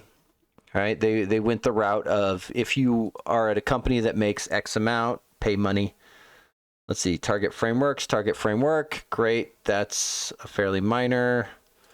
Not going to care too much about the shouldly. I'm not going to care too much about the shouldly. Okay, we're gonna approve and send it, and then I'm gonna let this sucker through.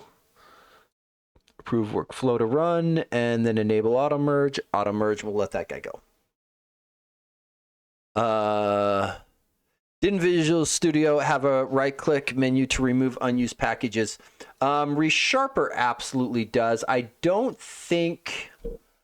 Yeah, remove unused references right there. I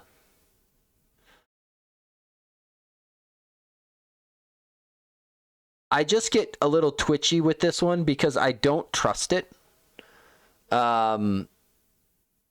Because some like it had like I don't think I can realistically remove all of these. The HTTP and regular expressions probably is fine.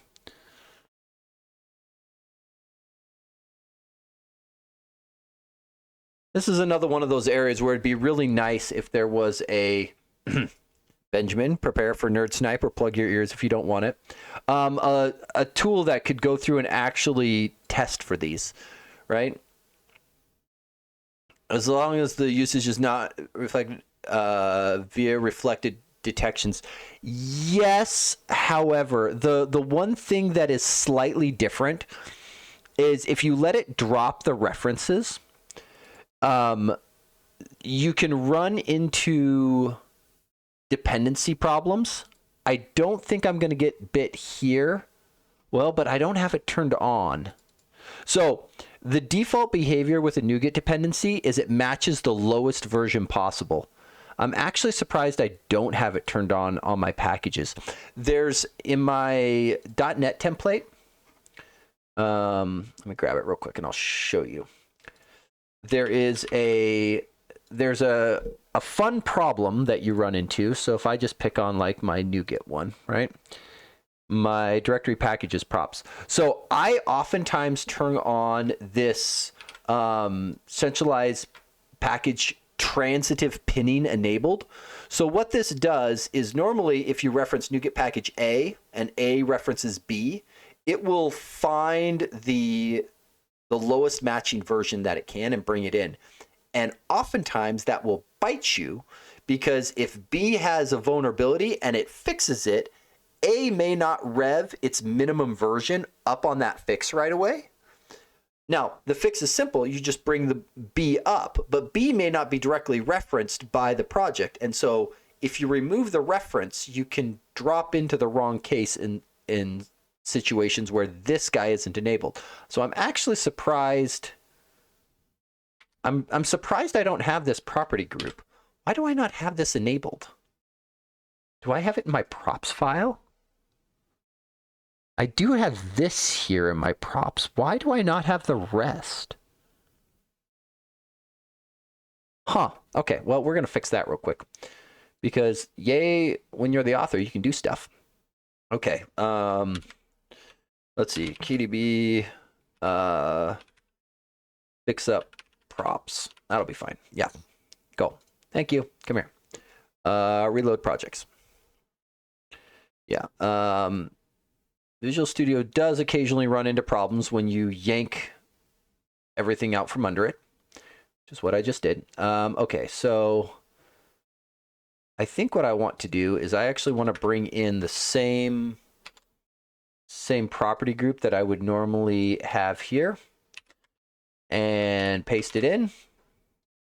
And then I want to take this out of my build props. I don't need this in here anymore. Why are we on Lang version 12? Why am I not at least on Lang version 13? I'm confused. Am I not pulling in a newer .NET? Pulling in .NET 9.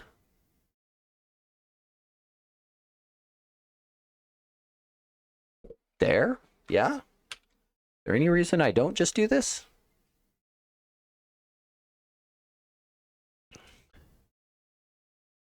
Yeah, it is new-ish, Izzy. It's newer to me. And there's apparently another.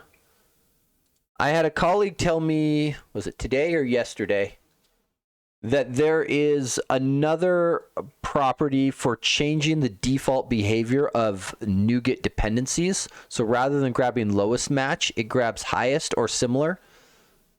And I have a note to go through and dig around and see what other properties exist, because I want to know what is there, because that would be another thing I would add into my templates. So I don't know what that is, but a colleague was telling me it existed. So I was like, oh, that sounds cool. Okay, we do have a global JSON, but we're bringing in 9. Oh, we need this to be 9.306. We absolutely need this to be 9.306. There is a...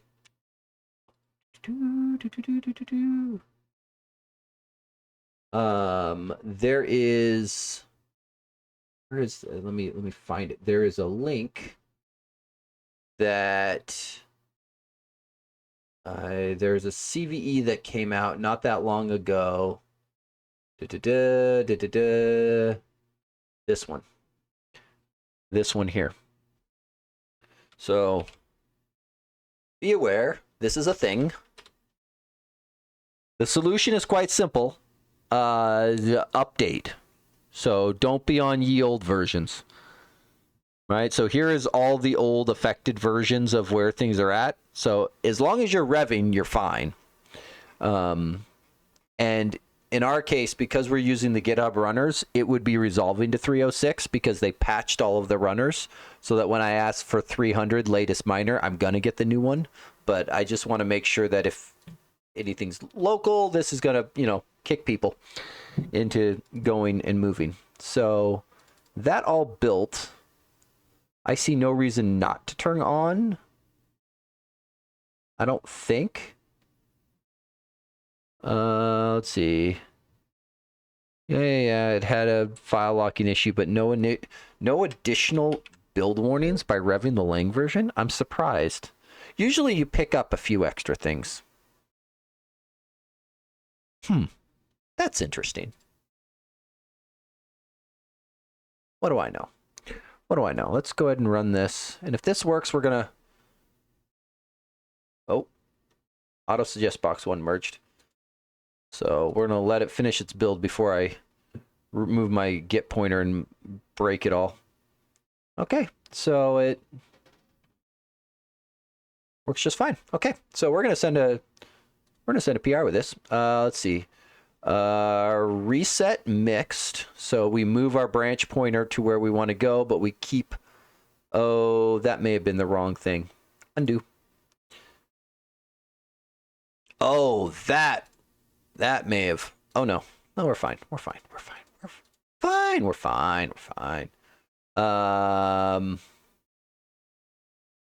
I don't want to go. I think I just actually want to stash and then pop, because I think I want to reset hard and then pop the sucker off the stack. There we go. Okay, so there's that. There's that. There's that. Stage. Auto write my commit message for me. Great. There we go. Lock and load. Lock and load. So let's push that. Push that up. And then as long as it passes the pipeline. Failed to push some refs. Oh.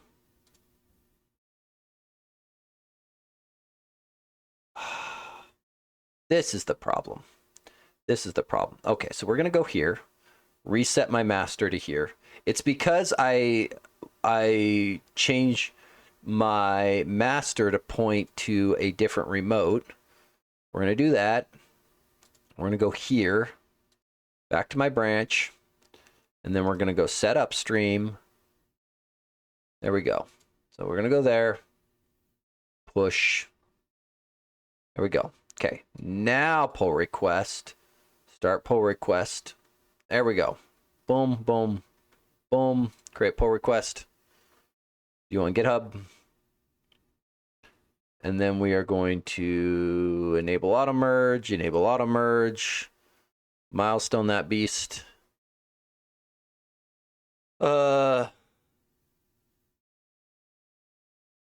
Let's see. I don't like in error cases, Git Kraken shows the icon in the commit of the origin it's pushed to, even though the push failed. Yeah. You're talking about in the commit graph here where it had the other guys, the Mauve GPO's icon up here, even though the push failed. That's actually a good point. Let me make a note of that. I will push fails, remote icon still shows. Okay. I will submit that. I chat with the GK guys a bunch, and so always send lots of feedback. They love feedback. I will say, we had a meeting of the Git Kraken ambassadors this week, and one of my pieces of feedback to the Git Kraken team was I really appreciate how well they take feedback.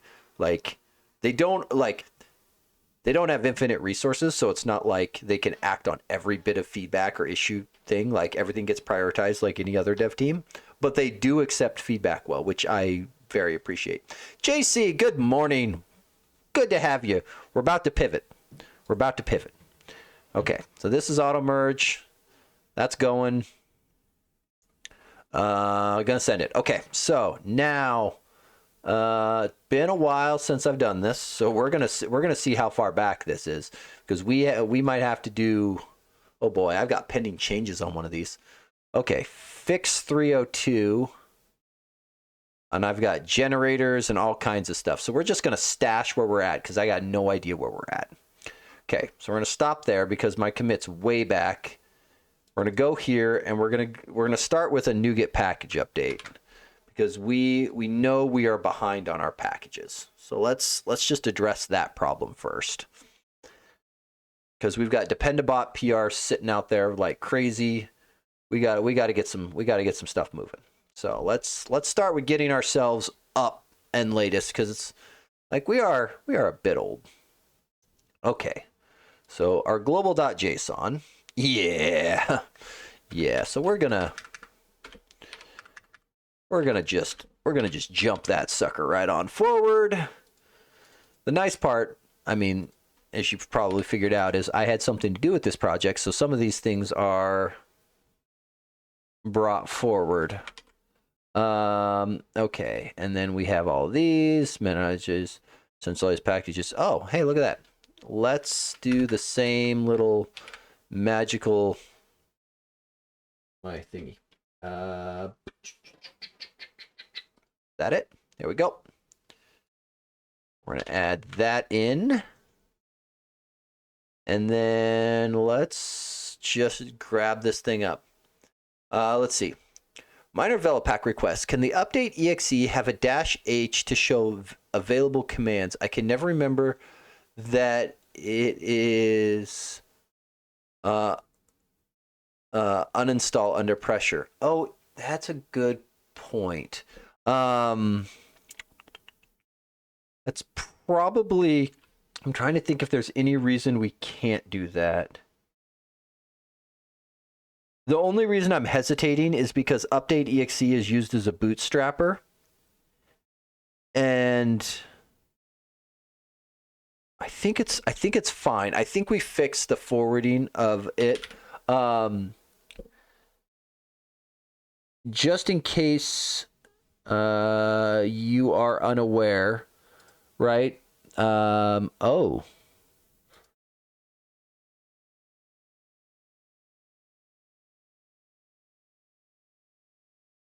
Oh, that's right. Because it doesn't have a help output, these things don't generate anything. Oh.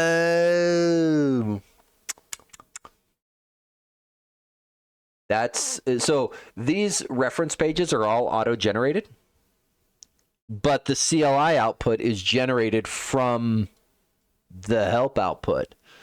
So yeah, documented is probably the first step, but you might get both as a way of doing it, right? You probably get equivalent options here, right? Which will give you the -H. Because I think our generator relies on --help. I don't remember exactly, but let me put that in.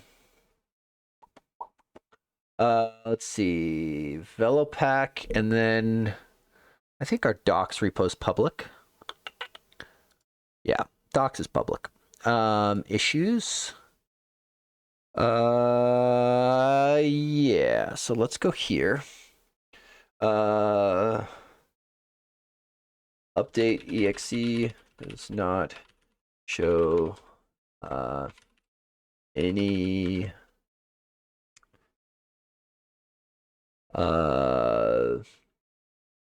not have any documented commands or options.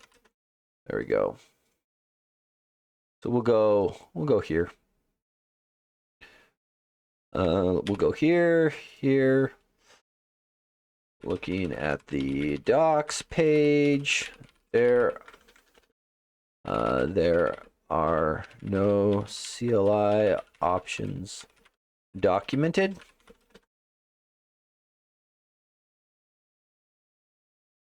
And I'm just going to screenshot it. So I'm going to wait for my Karnak to close so that when I screenshot it, it doesn't capture it. And then we'll just do this. That way it's shown. There we go. Yeah, I think that is very reasonable. Like at a bare minimum, we should get it documented. I completely agree with this. I might just, I'm only hedging on putting in full help support. Something in the back of my mind is telling me we didn't add that originally, and there was a reason. Because I think I had done something around that before, and it broke the bootstrapping. But it could have just been a bad implementation. This was pre us converting stuff over to Rust, and so I think some of those weirdnesses have been worked out. But yes, if you are interested, subscribe to that issue, and you'll see it get fixed. Because yeah, I'm gonna hold off fixing it right now, only because there is a fairly big change coming with the MSI stuff, and I am doing my best to not. That needs to merge first. there's a big it's a big change, much bigger than what we wanted it to be, but it's necessary. So. Because it sounds easy of, we'll just add MSI support, but it's not just MSI support. It's also making Velopack handle non per user installs, right? That's secretly the secondary objective, because before everything was just per user installs, And so with the MSI work, it's adding in the functionality to support per machine installs.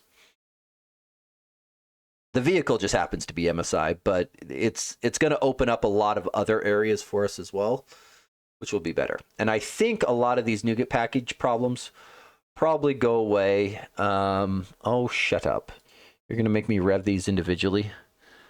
This is one of the problems that I've run into quite a bit, is the Microsoft dependency chain is a pain in the neck. This is probably where Benjamin would yell at me and tell me to use Copilot to do it. Not wrong. Actually, you know what? Copilot, impress me. Update all of my NuGet dependencies to their latest versions. Go, Copilot, impress me. This is absolutely something you should be able to handle.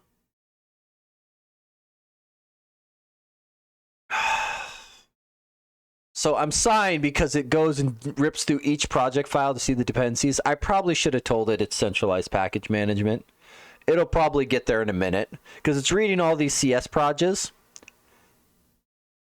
Oh, look, there it goes. It's figured it out. NuGet MCP is installed. It'll be even better. I do not have the NuGet MCP, which is probably apparent because it's falling back to the .NET CLI to do it.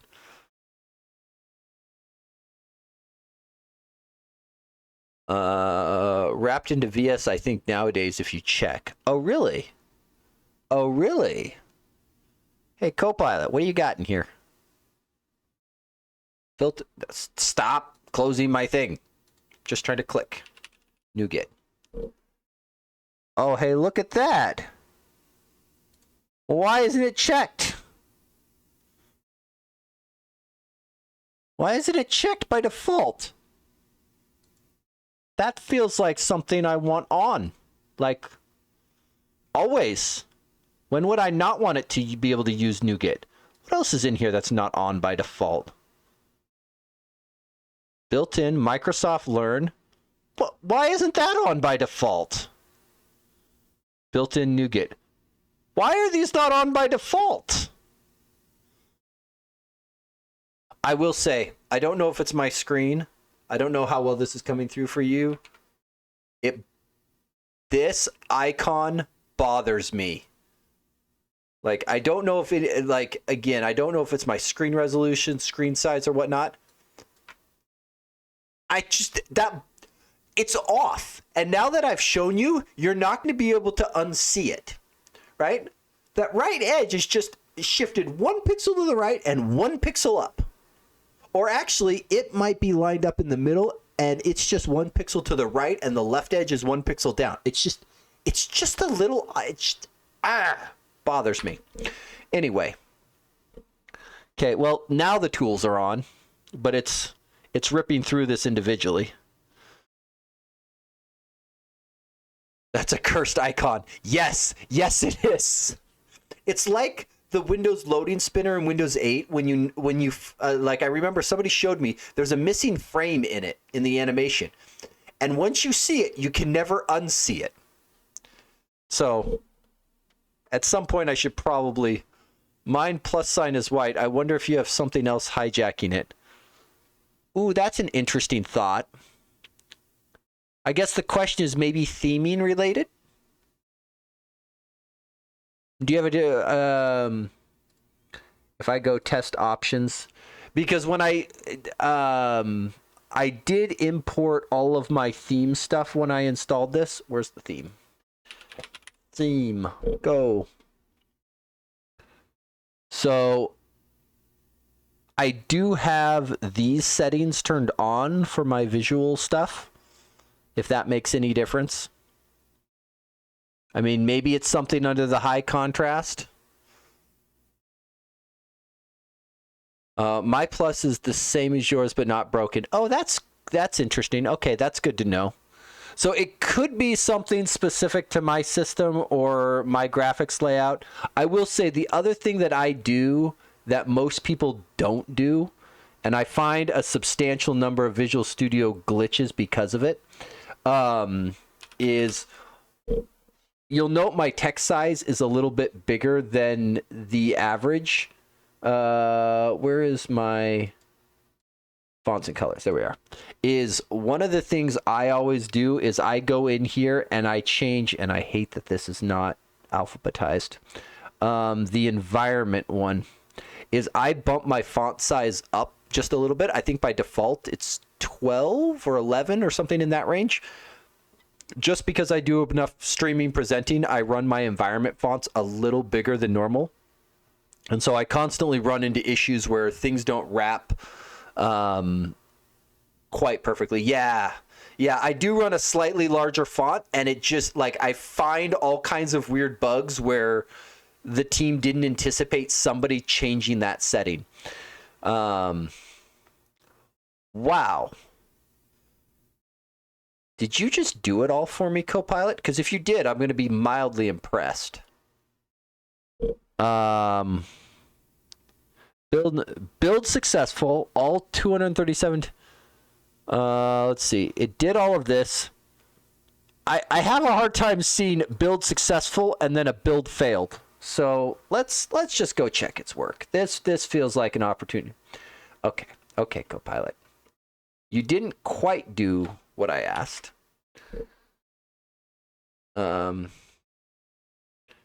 Yeah, they put the setting in. They should expect people to use it. Yeah, no, absolutely. And it used to be, there was an extension I grabbed for a while.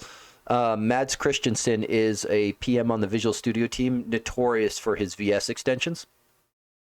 And I think it was like Font Sizer or something like that.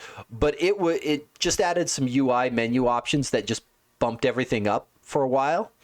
And oftentimes when I would log issues before, I didn't realize which setting it was changing behind the scenes. And so I would get my issues kicked back to me going, well, that's an extension problem, not a Visual Studio problem. And then once I found the appropriate setting behind the scenes, I'm like, no, it's this. This is an accessibility issue.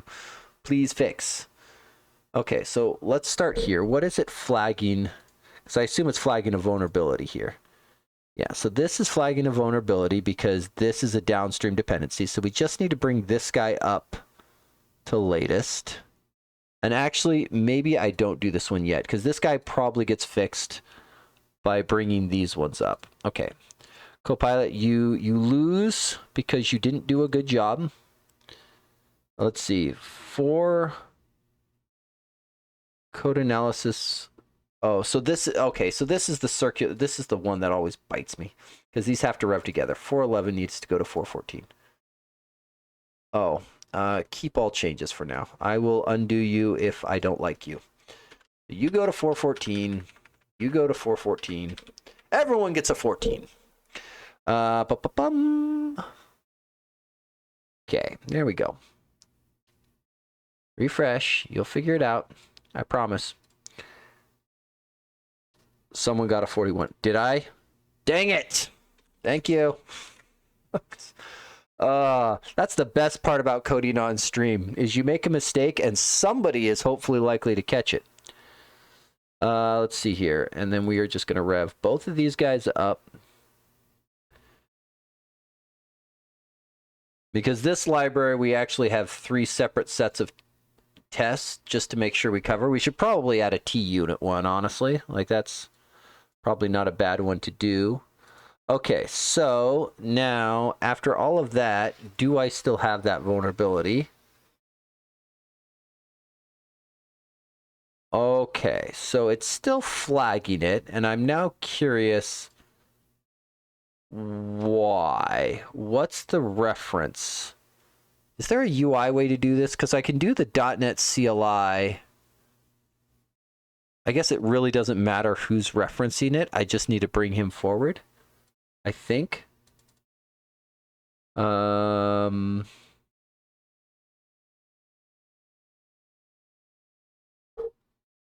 Hasten.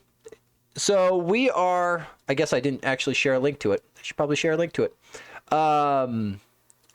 We are taking a look at, I got a, did I not? Boy, I didn't, let me grab the repo.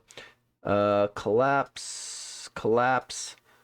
We are looking at getting AutoMocker updated and getting a new release out. We did some of the Enigma stuff. We did some material design stuff, and now we're on to the AutoMocker stuff. So there hasn't been a release on this library in like 2 years, year and a half, something like that. So this week I went from contributor access to full access on it. And so I'm going to get a release out the door. Because we need to get a release out. And step one, we're clearing all the Dependabot NuGet package problems because this hasn't been updated in ye long time. I think what we're going to do is we're just going to bring this guy in. I don't see any reason not to just bring him in, bring him forward. What are we at? 910. And we'll do that. Let's see. LMNOP. Package version. Can't spell. That's okay. Include. Great. That is definitely not the version I wanted, but you know what? Close enough. 9.0.10, and I will spell package version properly, and that should fix my problem. Who has old dependencies? That is a good question. Let's rebuild, and it should fix it. Oh, I wonder if it... I may not need to... Hold on. Let's kill this for a minute. I may not need this. The fact that it's not building, this guy may be holding on to an old reference that's since been fixed, but because we have build failures, we're not getting all the way there. Okay. Yes. This changed with insert throws. Yeah, so this got changed. There we go. So that'll go there. Oh, dang it. I hate that. The tab complete for fixing is great, but I find that I occasionally get hosed by things not working. Okay, so there we go. Close that up. This is how long it is, because this was a breaking change in XUnit when XUnit v2 went to, I forget which version, they renamed this member. Or no, this wasn't XUnit, this is MS Test. Why did I think XUnit? Yeah, let's clean. I'm tempted to go through. We're going to do this. Just going to make sure I get them all. Because this will probably replace some files. Insert, throws, booyah, replace all. 34, there. You've saved me some time. Yeah, no, so my day job, I've been doing XUnit. My material design stuff, I've been doing TUnit, and I've been doing TUnit in another one of my private projects. And then this project I haven't touched in, I think, a year. Let's see. And now we've got insert true, because we've got better analyzers. That's fine. So we're just being flagged by analyzers, which I'm okay with. I wonder, do you have a use has count? Fix them all for me. Thank you. That's what I would like. Great. Clean all of them up. You could go XUnit v3 unless you want both XUnit and XUnit v3. I think I do. So it's because there's two separate tests that I'll just call out here, right? There's the actual test project for AutoMocker, which is MS Test. But we have source generators that I need to make sure generate appropriate code for XUnit, NUnit, and MS Test. And so I would like those to work for both XUnit v2 and v3. So those we will probably add in. Like, I'll probably rename this to be V2 and do a V3, and I will probably add T-unit as well. We just did these a couple years ago because a couple years ago, these were your big three. If you covered those three test frameworks, you basically hit everybody. Yeah, but use N substitute instead of mock. No, that's totally fine. Like, there's, I think, like 4 maybe-ish reasonable mocking libraries that are out there, and N substitute is one of them.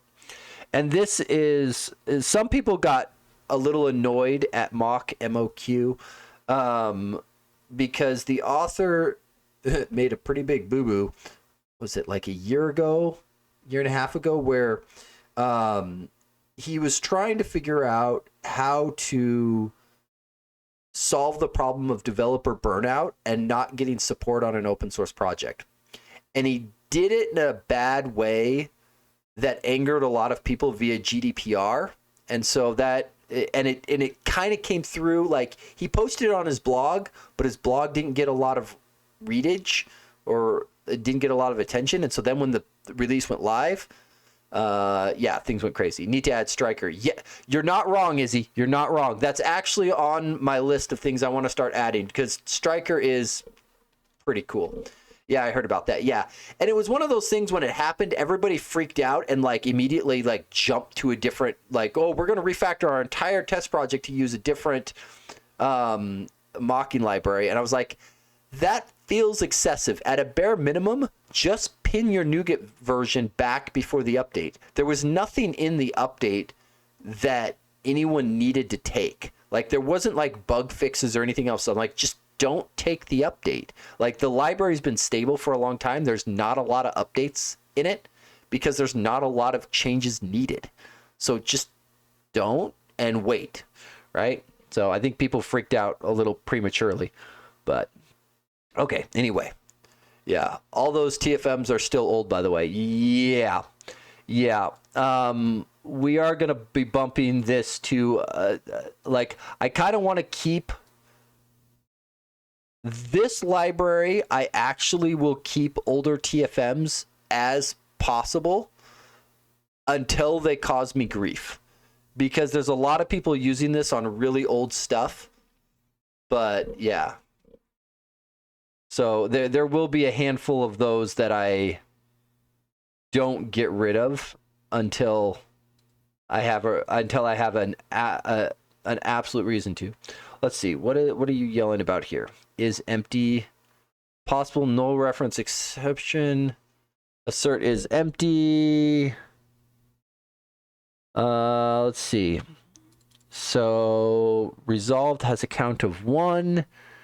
Resolved is a dictionary, and it's expecting that the key is a string array and pulls it back out.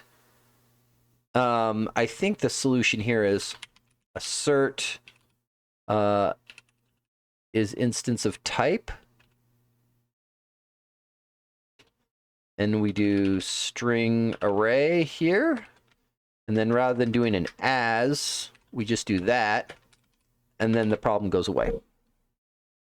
I think that's the better way of doing it. Cert is instance of type. Let's see. I service to array. This way we get nice asserts and nice type checks. Okay, great. Let's see. Data test method is obsolete. Use test method instead. Yep. There we go. Multi-target then before release.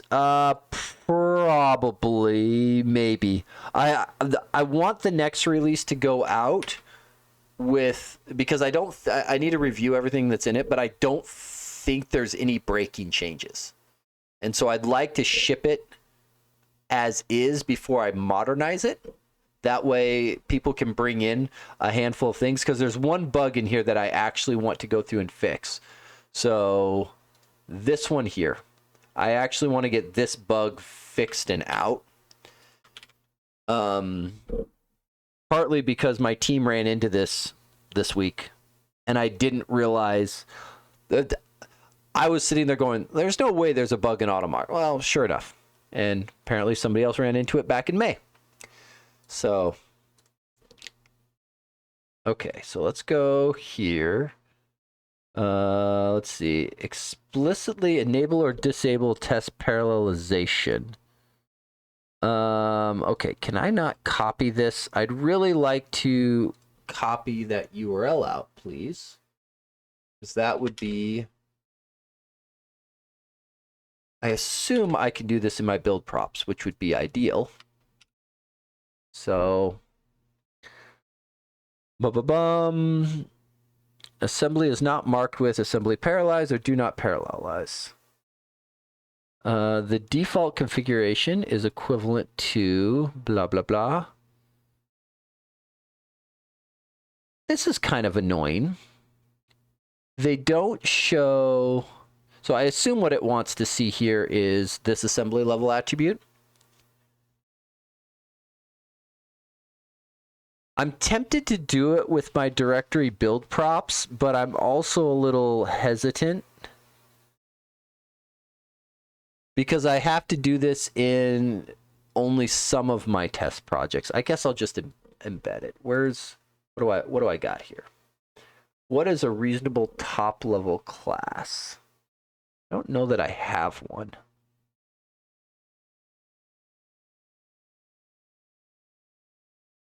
Let's just add a new file because I don't see a good one here that I can leverage. And so I think we'll just do this in a separate file. Wow. Really? That took way too long to load. Okay. And then we're just going to whack all the contents and paste. Nope. Nope. Assembly. Parallelize. Done. Okay. So you're going to go there. Like your whole purpose in life will be to do that. And then I believe you are the same. Yeah, so we're going to do the same file here. Bring, bring, bring, bring. Okay, so that should fix 2 of those errors. And then we really just have the generator problem. Let's see, generator example MS test. And I think we're just going to copy this one into there as well. Paste. There we go. So that, all of those errors should go away. And now I think we're going to go and steal some code. Wow, the indentation on this file is horrible. How do we do that? That took some doing. That took some doing. Is this... we'll come back to doing that. I don't think we need to worry about the cancellation token just yet. We'll want to do that, but I think we're about to refactor all this code quite significantly. Okay. So, yeah, non-incremental source generators are banned. So this is where we're going to need to actually rev the source generators forward into actual source generators and functionally rebuild these, because what we have previously is garbage. Okay, so we are going to go here. We're going to make see updates. We're gonna make a commit. Copilot did that kind of indentation to a whole project on me yesterday. Yeah, there's some things that Copilot is absolutely amazing at. And then I ran into an issue where it wrote, I don't know, a 200-line, fairly complex method, and I was impressed at the function. But it was inside of, it was PowerShell. No, what was it? It was a string literal, where everything has to be indented at least as far as your closing triple quotes, right? Fine. And it could not get that correct. It went round and round and round and round and could not figure itself out. And I was so annoyed at it. I could not believe that. It wrote hundreds of lines of a fairly complex method really well, and then couldn't figure out how to indent it. I was like, oh boy, oh boy, oh boy, oh boy, oh boy, oh boy. Okay, so we're going to start here. submit. And I think this was my attempt at updating a bunch of stuff. No, this is adding a compiler generator flag and all that stuff. We're going to ignore all this for now. Okay, we're going to throw all that away. Okay, so I would like to go and take a look at, so the way to write better source generators.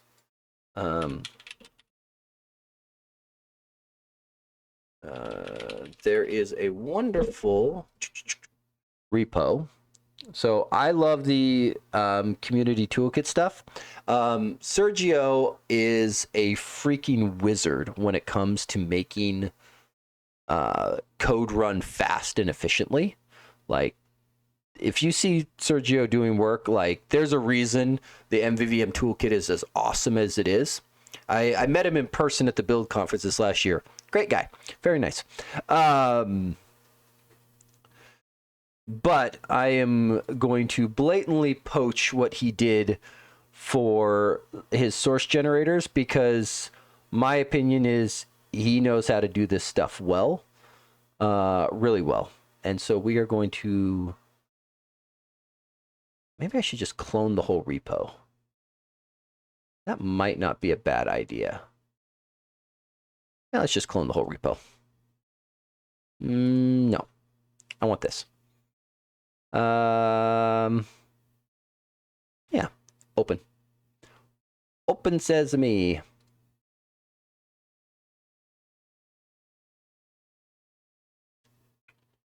Let's see, clone from URL.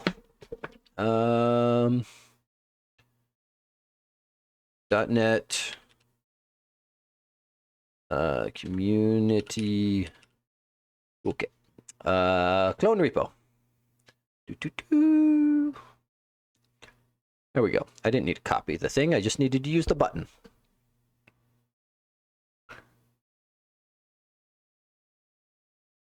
Okay. There we go. So let's just pop this sucker open. And we're going to go blatantly steal some of Sergio's code. Because when in doubt, part of being a senior engineer is knowing the proper people to plagiarize from. Yeah, shut up. Don't care. Don't care. Setup assistant is cool, but in my case, I'm not actually trying to build this sucker. I am trying to... I need to look at what... Source generator props, project items, labels shared. Oh, he has a shared asset project. Oh, yeah, boy, vey. Boy, vey, you did this hard mode, buddy. Okay. So, for people who are unfamiliar, this icon here, this is something that came out in, I think, around the same time as... you might have heard phrases like net standard, or what was the...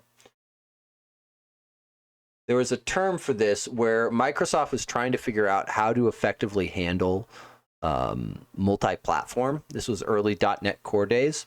And a shared asset project was popular in Xamarin, and I can't remember if it lived into Maui or if it died before then.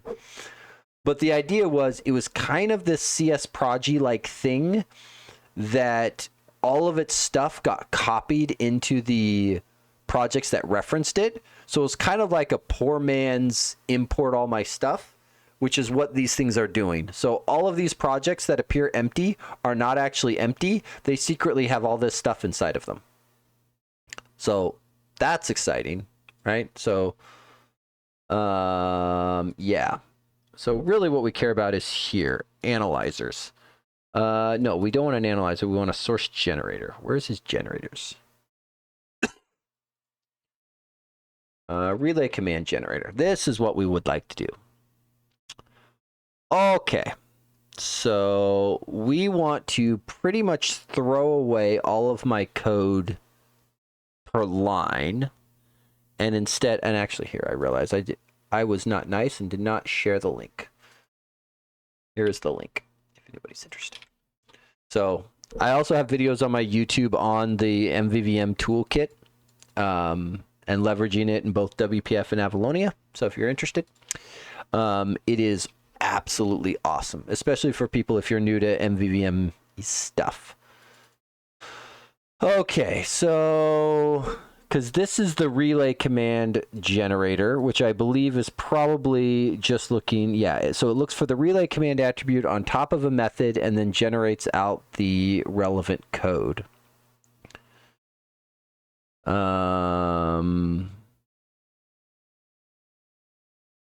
Get the filtered sequence to enable caching, generate the command.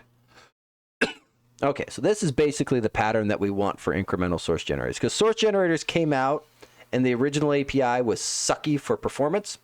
And so then they came out with incremental source generators, and that's why, because we've revved our C# compiler NuGet package up, we are now getting flagged and yelled at saying, don't use this anymore. Well, okay, we need to. So in this case, the entire point of, and I'll show it in XUnit land, is we have this attribute inside of the AutoMocker library because some projects that I have worked on, excuse me, got a tickle in my throat and I can't make it go away.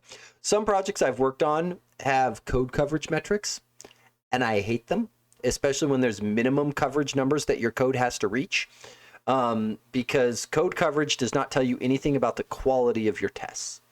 And so unless you've done something extra, often what I see happen is people put null checks on their constructor arguments to verify that dependencies were appropriately set up. Fine, except for those checks then hit your code coverage numbers unless you check both the null and not null case. Right? That makes sense.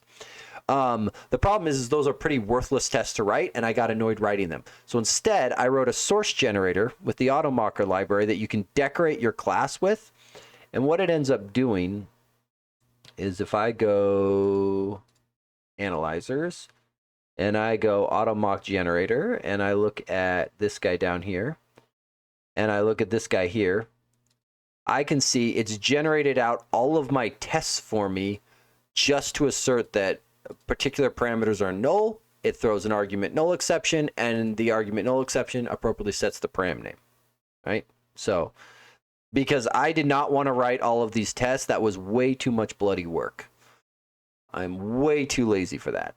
So this gets me around needing to deal with that problem, so I can source generator my way to victory. We do also have this AutoMocker options extensions. So if you are using iOptions, AutoMocker will automatically generate this extension method for you, because we didn't want to take a dependency on the Microsoft Abstract, I think it's Abstract configuration that contains the iOptions interface. So instead, what it does is it looks to see if your project references that, and if it does, it generates this extension method for you. So it's just a shorthand way of being able to add extra functionality based upon what your library references. Like because the constructor generated one, it generates different code depending on which test framework you're going against, right? If you are MS Test, NUnit, or XUnit, right? Because, for example, here's the controller class, right? So it's got some constructors and it's null checking all of these. Let's see. My job monitors code coverage, but rather than a guideline for what the number should be, there's a rule that a commit can't be merged to main if it lowers the coverage number. But I agree that coverage is at best one of several metrics to evaluate how good, bad of a job you're doing with testing. Yeah, and not to say that code coverage is a bad number. Like, even on the projects I'm on, we absolutely run code coverage and we keep those numbers. I just don't like I get annoyed at the metrics that kind of force it into there. And so that's kind of my workaround, is because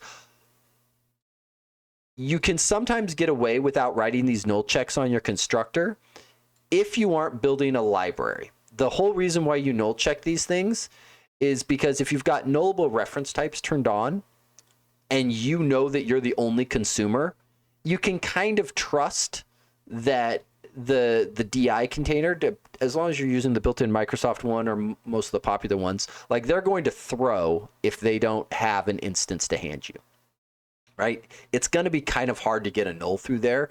And so doing this check is kind of worthless anyway. But if you're building a library or where you can't guarantee that all the consumers are going to have nullable reference types enabled and actually address those warnings, now you might want to do it. And it's just, I get lazy and do not want to write these things. Because you are right, Izzy. Software engineers, we are lazy, and we absolutely will spend 3 hours automating something to save 30 seconds. We 100% will do that, and we'll justify it that we'll get that time back in the long run. Really, I think we get it back in our sanity rather than in actual minutes. Let's see. Optimizing for speed is hard. In C, we often trade space for time or time for space. Is it the same in C#? Yes and no. The running joke in C# is you don't have performance problems. You have memory problems, and memory problems. Because in a lot of cases, the slowest part of C# is whenever the garbage collector runs. And a lot of speed improvements that have come into C# and .NET recently have been around reducing the amount of allocations that are made. Because if you don't ever allocate the memory, the garbage collector never needs to clean it up, means it doesn't run as much, means it doesn't pause you. There's also been some garbage collector improvements for being able to parallelize things, not run as often, different things in server and client mode, all kinds of cool stuff. There is still times where you do that kind of space for time trade-off in some cases, right? There was some code I was working on, I'm going to phrase this properly, where the data set we were after, there was a bit of a thing of, well, the query is kind of expensive of going back all the time. Let's just load the whole thing into memory. Well, shoot, how big is this going to get? Like, it's nice to say, let's just load the whole collection into memory. That only works if you can appropriately constrain the collection. But in this case, we're like, we can constrain it down to only like a few hundred records. Okay, if we can constrain it down to that, and we know how big these records are going to get, it's not that bad to load it into memory, do all the calculations we need to do, and then trash it, right? So there are some times where that happens, but usually the space in C# is memory allocations in a lot of cases of how much are we willing to bring in to be able to say, hey, this is worth doing. But most of the time, if we are optimizing for speed, we are dropping into areas where we are looking to avoid allocations. Like, oftentimes that's where the speed comes. Now, there's plenty of cases where it's like, oh yeah, you can change this algorithm, that kind of thing. Like, those things still happen too. But I think more often than not, when I see people optimizing C# for performance, it's around addressing allocations. Because with reduced allocations, you also see, execution timing improve as well. Yeah. So not exactly the same, but there's the themes are the same. I'll put it that way. Because at the end of the day, it's software engineering. Okay, so I want to go to my generator and let's start here, because this one's probably the easiest to do. Actually, this one is probably closer to what the community toolkit is doing. So first things first, we only are going to run in C#, and we are going to go to town here. So we're just gonna start doing this one step at a time.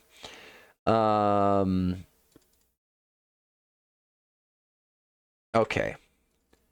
We're going to do this. We're going to do this. We are just going to go down here, and I'm going to whack everything. Come on. Catch up. There. Ah, problem solved. We just deleted all the code. Okay, and then go ahead and implement the interface. There we go. Okay, gather information for all annotated method. I'm just going to steal all of this code. I'm going to just steal all of this because this is, again, Sergio is a wizard, and being a senior engineer means knowing who to plagiarize from. Okay, so incremental values, we might need to look at how much of this is his code versus built-in stuff. So from attribute with metadata name, let's take a look. Where's that coming from? This is his own code. For attribute with metadata name, this feels like something that I want. Because how does he limit it down? How does he limit it down? Oh, it's the second parameter here. If node is, so what is that second parameter? It's going to be this one here, predicate. Okay, so syntax value provider, create provider.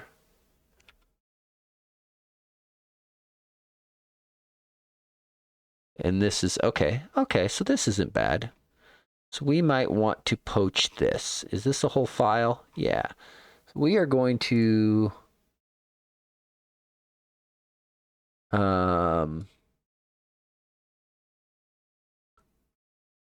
license under one or more agreements. The .NET Foundation license this file to you under the MIT license. We like MIT.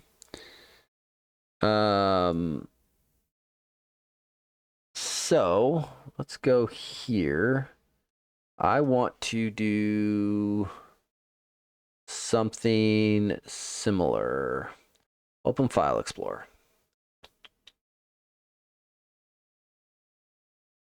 Shows how dumb I am. File Explorer opened and I tried to click on it in my OBS. Turns out that doesn't work.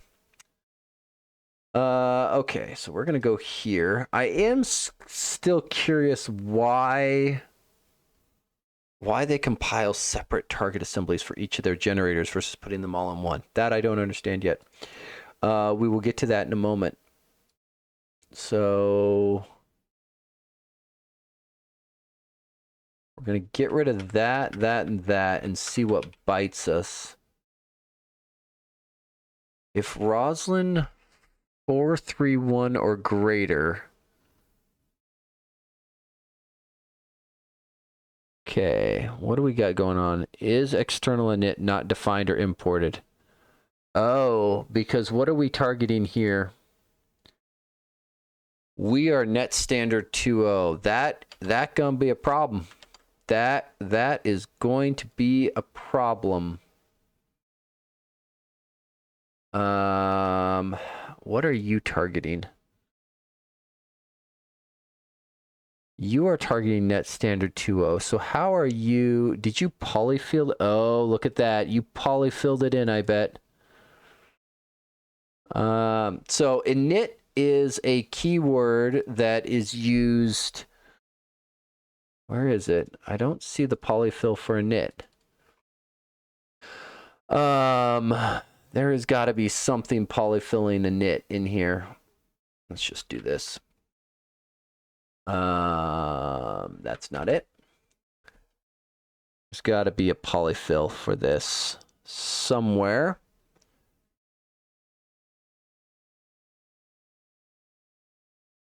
And the reason I say that is because net standard did not have that.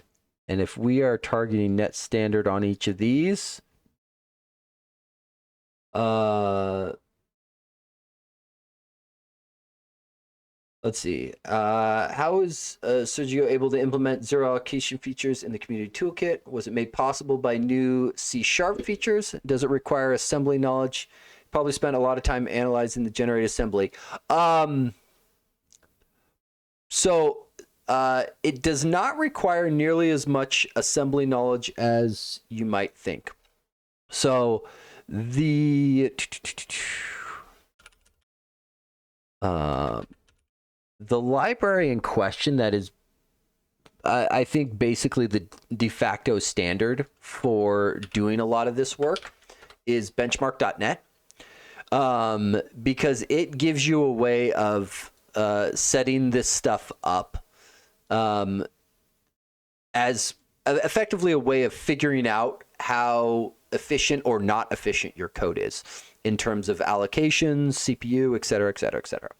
Right? It's a great library. And so you will oftentimes see when people are doing performance work on GitHub, you will see the telltale signs of benchmark.net, because you will see this markdown chart get copied from the output and pasted directly into the GitHub issue to say, like, when somebody's doing benchmark work, it's usually, here's the benchmark. This proves that, XYZ change is this much faster or has this much fewer allocations or whatever it's going to be, right? Of showing the before and after, which is what this is incredibly good at doing, right? So this is effectively, whenever you see somebody doing performance work, this is often the proof that things are getting better or at least not getting worse. And what you end up needing to do to achieve that depends a lot. And there is as much art as there is science for it. It's usually less about the IL. And there is, where is it? Stephen Tao blogs. So,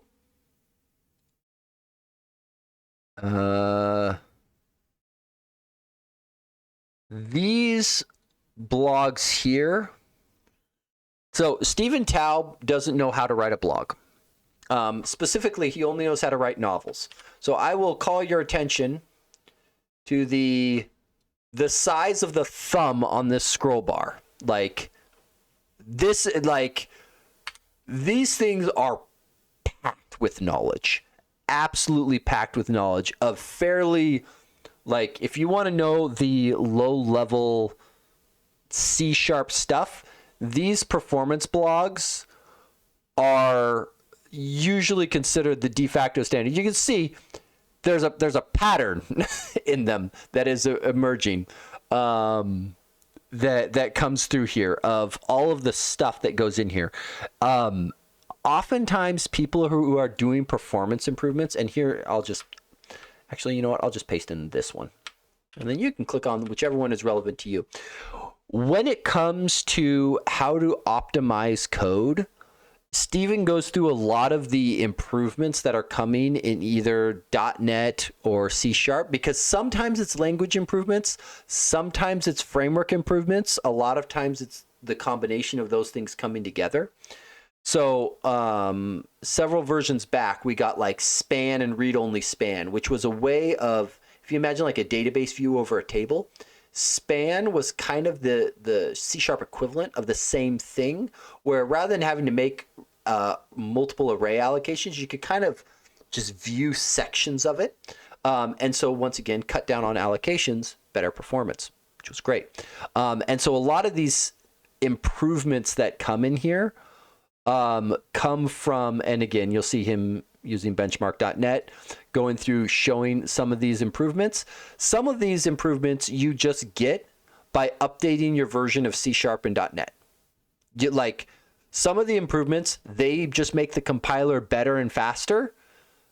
And this just then shows how much, where is it?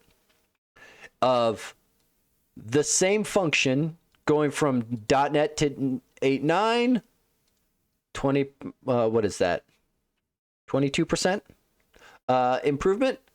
That's pretty good. And all they're doing is generating out. Now, do you need to do anything? No. And this is why you'll see people like, I think Stack Overflow is usually one of the big ones that posts it. Every time a new version of .NET comes out, they usually update their system to it. And they oftentimes post a nice blog showing, hey, we went from net 8 to net 9, this is the performance increase that we see, and each version just gets faster. And so oftentimes just updating your app, you will pick up some of it. Some of it does come from areas where, as people look at the new features that are coming in .NET, sometimes being able to leverage that inside of your code.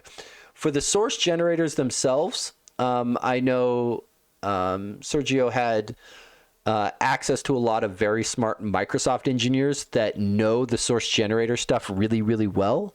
And there was quite a few code reviews done to provide feedback.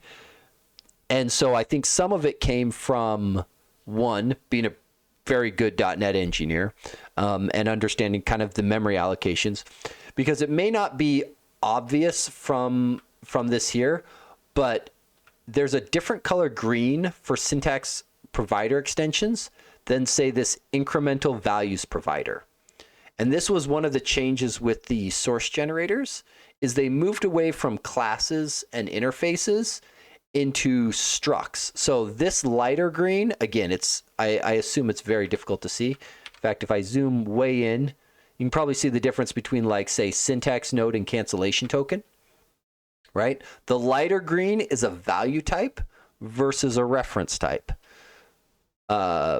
Reference types are allocated on the heap, value types on the stack, and so you avoid those heap allocations, lower memory allocations, fewer garbage collections, thing go burr. It's not just as simple, like, you can't just change everything from a class to a struct, but there are times where that is a fast and easy way of going through and doing it. Some of the changes, and I think I saw it referenced in the code that we just copied in, is even something simple like this record type, right? Records are inherently immutable. Structuring your code in such a way, and this is what the new source generators and analyzers leverage, the Roslyn syntax tree is immutable because there is a lot of performance that can come from designing your system with immutability, because you don't have to worry about an instance changing on you if it's immutable, right? Every time there's a change, it's effectively a copy or a reference switch or however it's going to work. But if your reference doesn't change, you don't have to worry about synchronization, except record structs aren't immutable. Details. Stop making it hard, Benjamin. Yeah. Things get weird, right? Things get weird. Value tuple, another beautiful example of a non-immutable value type or immutable value type. So it's just like, so yeah, oftentimes I find that the people doing performance allocations don't necessarily spend a lot of time looking at the IL, but they often have benchmark.net up and running, and they are oftentimes at least aware of some of the common pitfalls, right? Of how can I make this code as fast and efficient as possible, right? Cutting down on loops, cutting down on nesting in conditions, early exits, being hyper conscious of allocations, especially hidden allocations. It may not be obvious in some cases. I'm sure I've got some around here. Even things like lambdas inside of link statements, there's allocations occurring there. So you'll see people who are hyper focused on performance work at rejiggering code into a different form that does the same thing, but usually then cuts those allocations down. And again, oftentimes it starts with benchmark.net to say, okay, what is it currently at? Okay, if I make the following change, is it getting better or worse? And even just doing that and knowing those kind of techniques of going, well, where are my allocations coming from? Okay, let's go from there.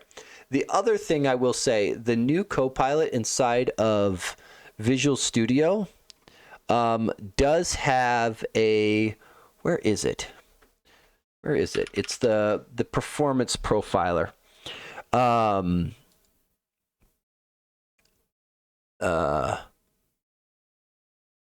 Yeah, I definitely use benchmark.n on the occasion that I'm trying to performance tune. Yeah, it is the de facto standard.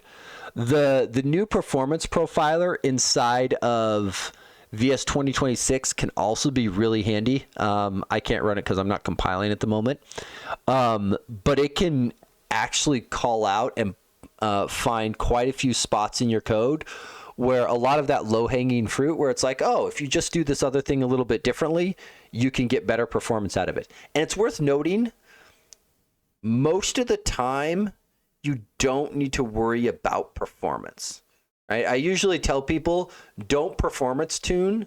Oh, is that what it is, Benjamin? Thank you. Oh yeah, at profiler. Thank you. Which is one of those things where the Copilot in VS 2026 has a couple tricks up its sleeve that the one in VS Code doesn't have. Still on 2022. Yeah, if you want to try it, you can pull it down side by side. They do happily coexist. It is side by side, which means consumes twice as much space because you have two of them now, but they can live independent of each other. But yeah, I usually tell people don't performance tune until you've written a benchmark or have some way of measuring that your performance is going to go better, right? Like the general practice that I tell people is make it work, make it right, make it fast. Those are the 3 steps in that order. The order is important. And not everything needs all 3 levels, right?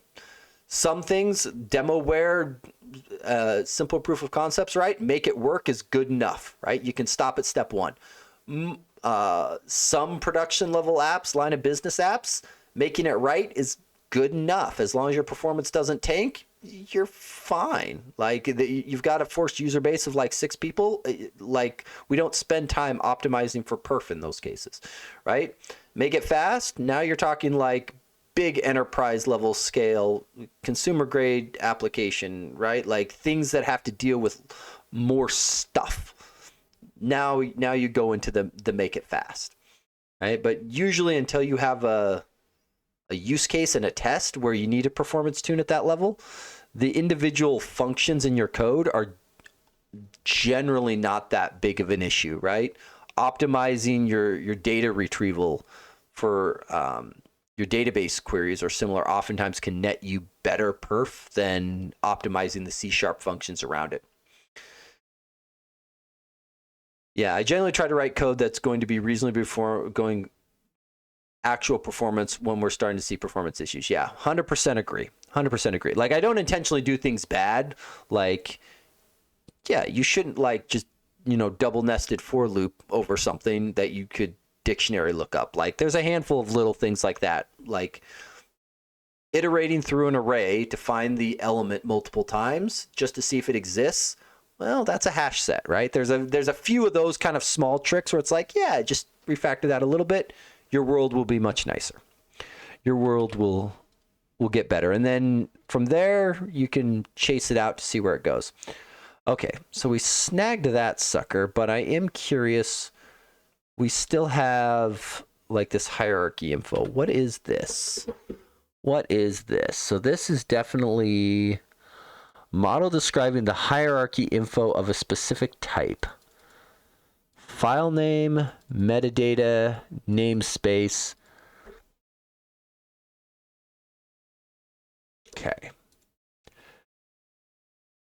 I don't know that I actually care about all of this because I don't think I need most of this.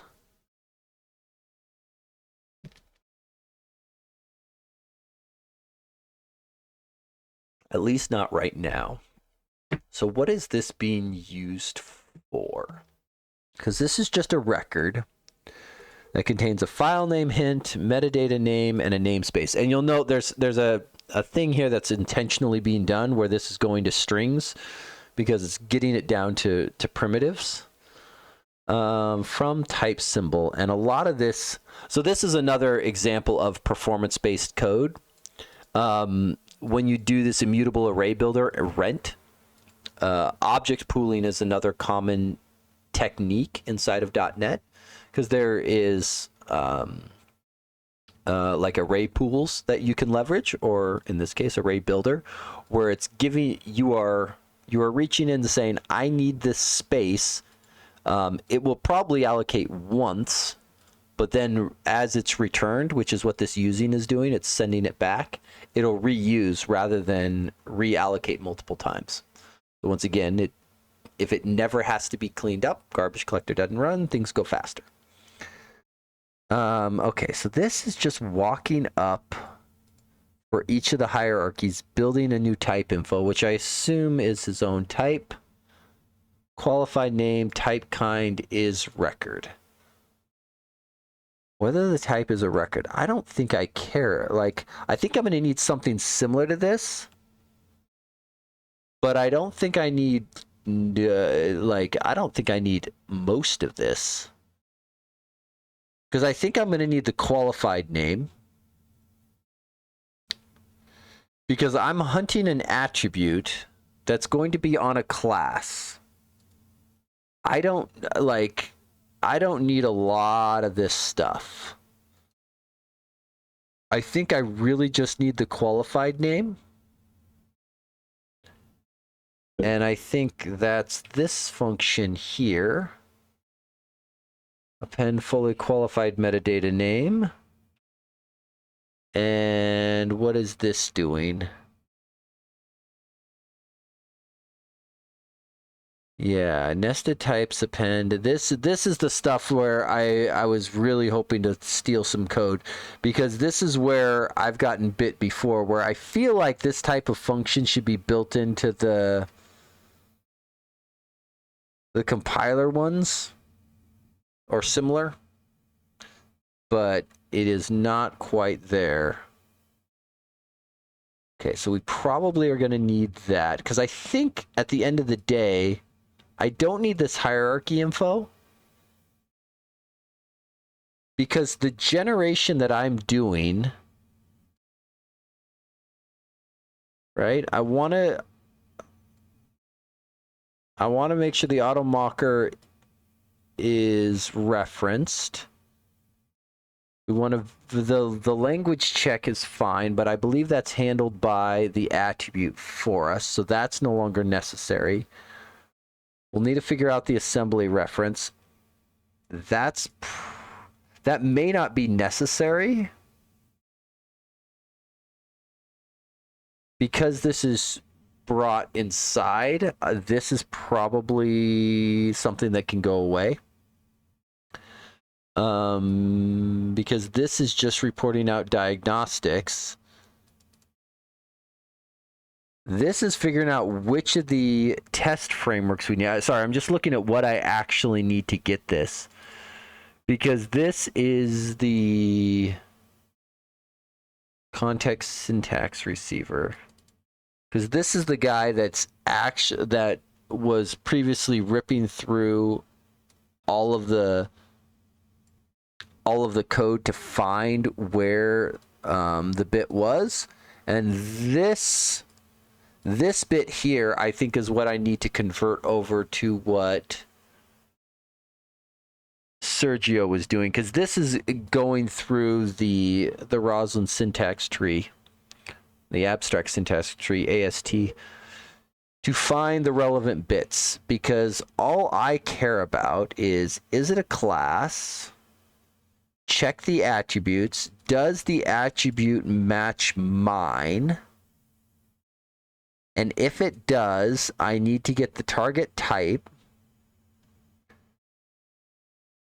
And then from there, I think I just rip through, because I need the test class. Yeah, so this is, I think I can replace mine. Accelerate builds in Visual Studio. Oh, thank you, Benjamin. Yeah, I'll make sure to add it. This is effectively the model I have for tracking all of the data that I need. And I think that's what I wanted to validate inside of here, is this rips through and builds up this hierarchy class. And this result class with a command info is effectively his metadata as well about what do we actually need. And I think in all of these cases, these are either his own classes or primitives. And that's the key thing with the incremental generators. Okay. Command with errors, because where is this guy coming from? So it's coming out of here, incremental values provider. So this is what needs to go. So I might be able to flatten this even further for mine. Like we may end up wanting this bit here. JCT Elevan, thank you for the follow. I appreciate it. I appreciate it. I am muddily following through figuring out incremental source generators.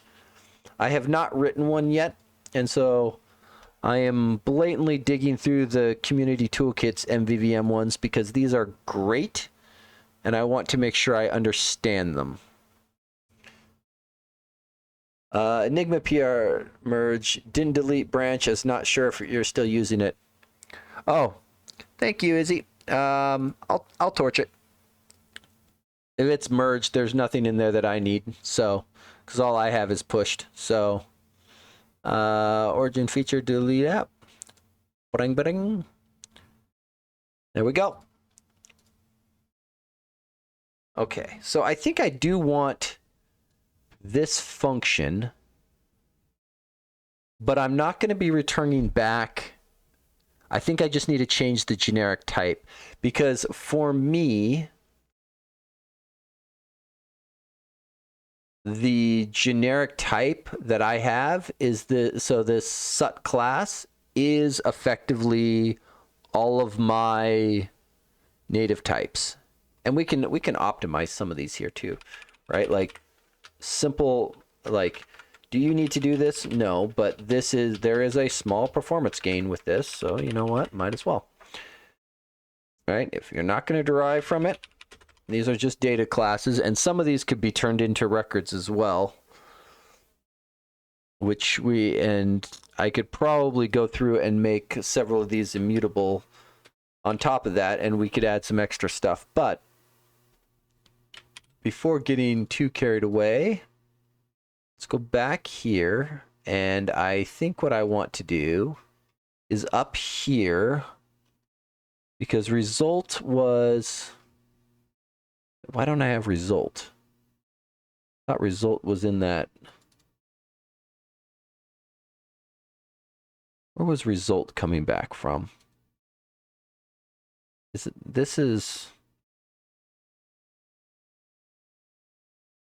diagnostic errors. I think we probably want this class as well. Open file floor. I'm going to steal this guy, and he needs to land here. We haven't really broken stuff out into namespaces, and we're going to adjust this here. And I need to go through and look at what I need to change on the licensing thing. Equatable array. Wait, equatable array is... Oh, and diagnostic info. Oh, yuck, yuck, yuck, yuck, yuck, yuck, yuck, yuck, yuck, yuck. Hold on. Do we actually want this? Do we need it? Is the question. Do we need it? Because this is going to be SUT class.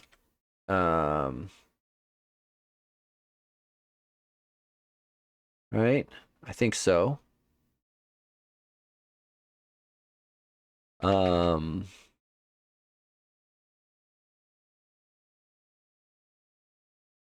going to do that. But what is this? What is this extension method want that second generic to be?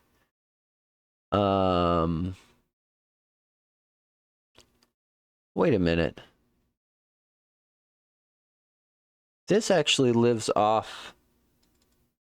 Do I need this? For attributes with metadata, this now exists down here, so I may not need this. I may not need this. Oh, this might make it even easier. For attributes with metadata. Yeah, and so in my case, what I am after is the constructor test attributes, so it's going to look more akin to the following.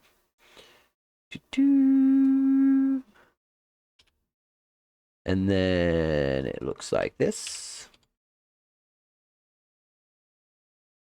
While we're in here, seal that sucker up too. There we go. And then node is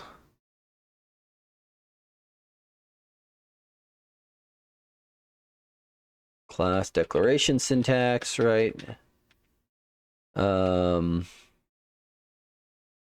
We're just gonna go like that for now as our filter, but this guy here, is there a reason increment to the value provider? Because where are these diagnostics coming from? Execute, try get info. That's what's generating these diagnostics. Where,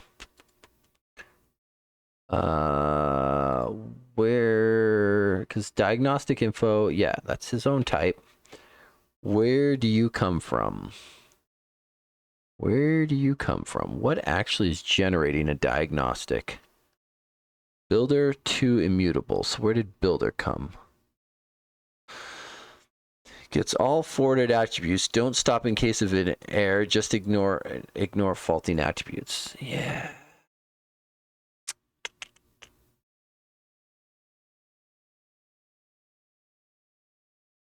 See, I don't know that I need all of these. Because I don't need to do the same stuff. So we may not need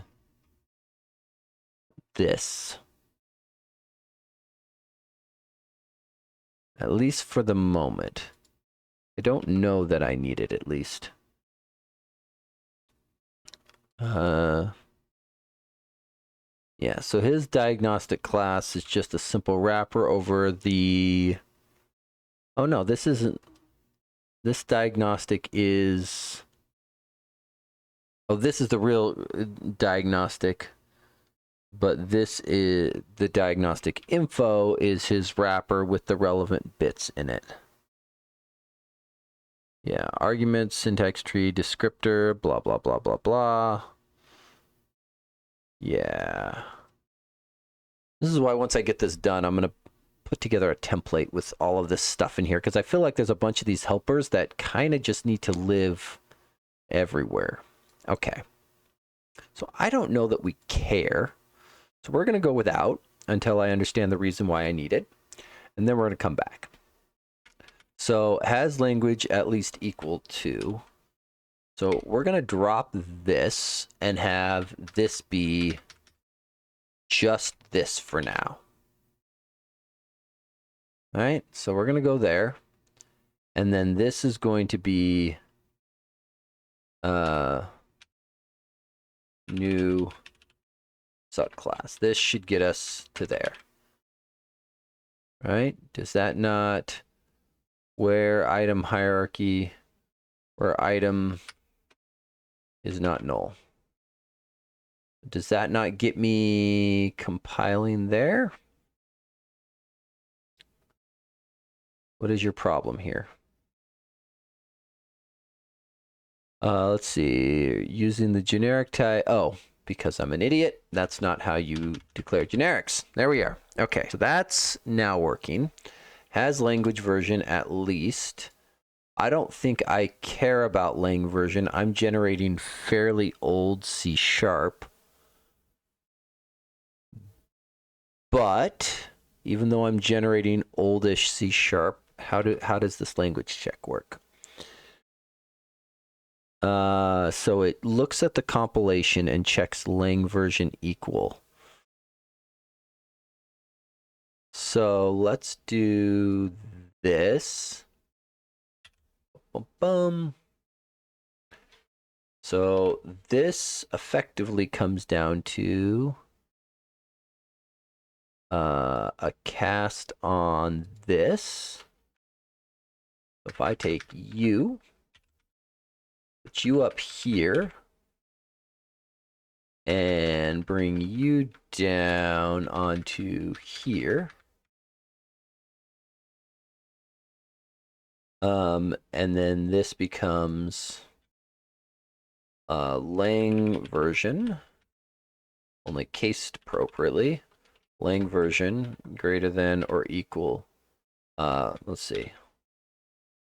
Less than this. It's a problem. Okay, so what's your problem here? That is a not, and that doesn't make sense. Okay. Show. That gets me there. I don't know that I care about C#8. I don't use any of those. I think we can go older. C#. Oh, wait a minute. This lang version enum is decorated with what was in each version. Look at that. Let's see. What does our generated code leverage?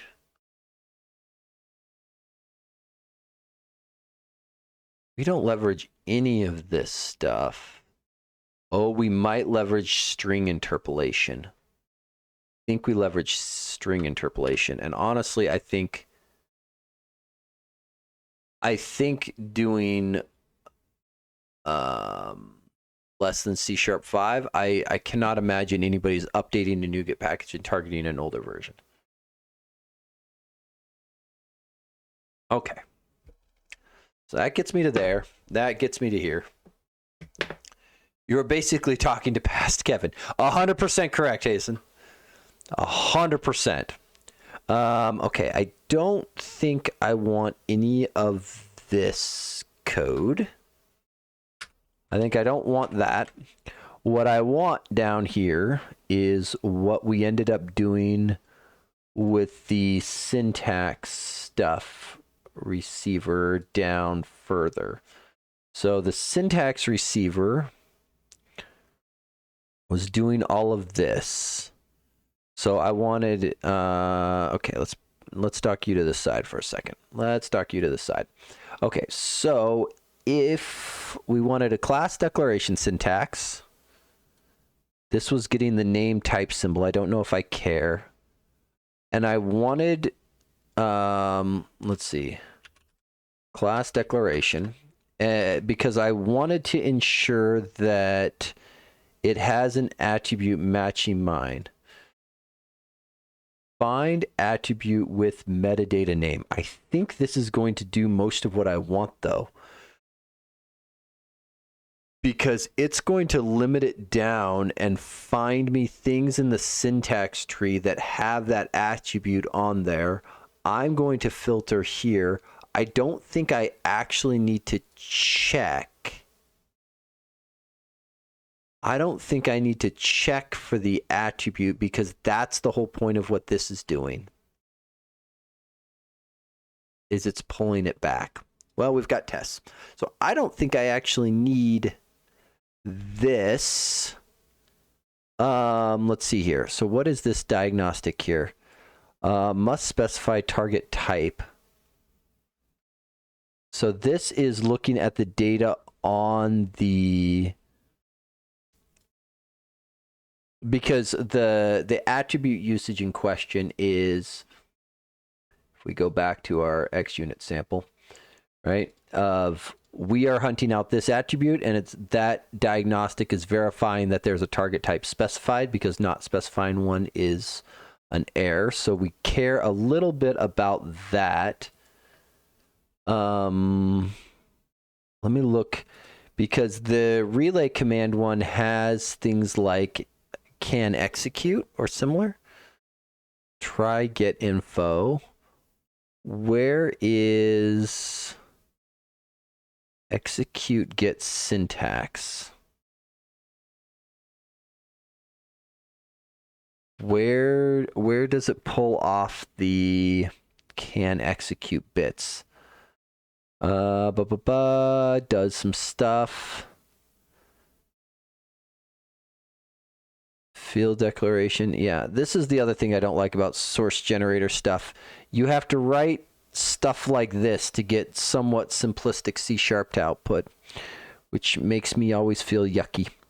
Can execute expression. Yeah, can execute expression type. Where did this guy come from? Where did you come from? I want to know where this constructor is invoked from. Return. There's there.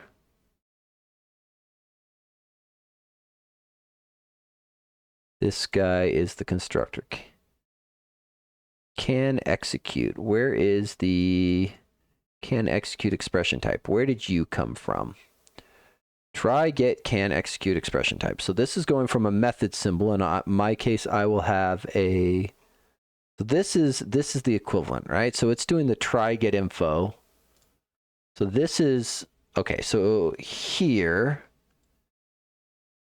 it casted it down to a method symbol. In my case, I'm going to cast it down to a iClass symbol, and this is try get info, where it comes in here. Love the goto. Like, this stuff wasn't so bloody efficient, I would mock it, but it's well tested and clean, so it's hard to mock it too much. Try get can execute expression type.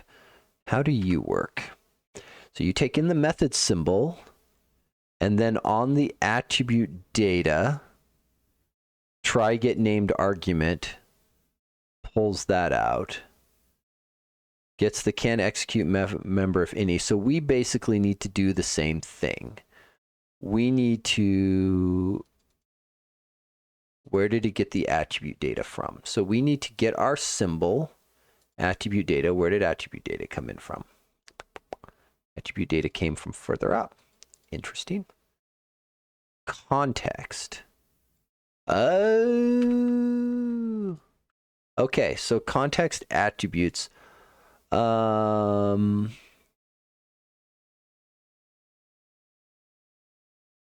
think given the method, I don't think it's possible to have two, but we'll check.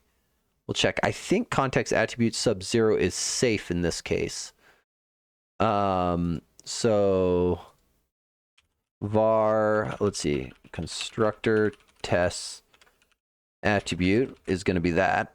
All right, so that's going to be there. And then from here, we want to go back to the try get can execute, right? So we want to effectively do something like this, because we need to pull that little bit back out. And instead of can execute, in my case, I want target type. I am curious. Oh, try get named argument. Oh, is that his own method? He's got so many helpers. So many helpers. Let's see. It is his own helper. Try get named arguments. So it's ripping through the attribute data, looking for the named arguments where it matches, and then pulling that out accordingly. Rather than named arguments, is there just, because I have both. There's also constructor arguments. So I'm going to need a search for both to know which one mine is, because my attribute, in his case, his relay command, there isn't an overload on the attributes constructor. Mine has both a constructor that takes the target type in or allows you to specify it here. So I guess I closed it. So rather than specifying it of this nature, alternate syntax is this, right? So that's the other way of doing it. And so I need to not just hunt name types, but I need to hunt constructor arguments, and I need to check which I am in. So this is where I think I want to take that syntax receiver code and start breaking it apart into something different, because this is where separating this stuff out is going to matter.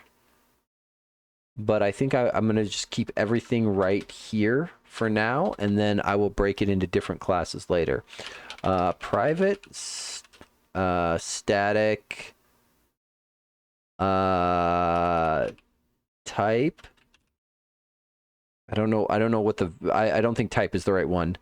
Get target set type. We're going to do that for the moment.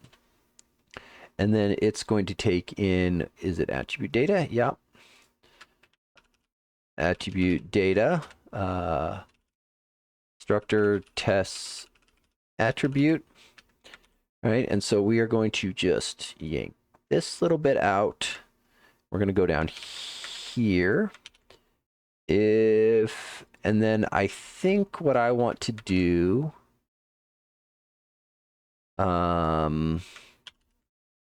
is I think I want to start by iterating the constructor args and see if I find it there. And if I find it there, I can stop. And if I don't find it there, then I want to go after name args. Yeah, that's completely wrong. So let's go with this. Arg, what do we have on arg? Value type. Okay, so that checks the type for to display string. I don't know that that's the best way to check. How does he do type checking? Or does he just skip type checking?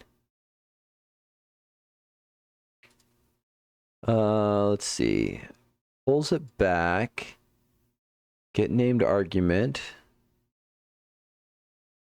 Try get named argument.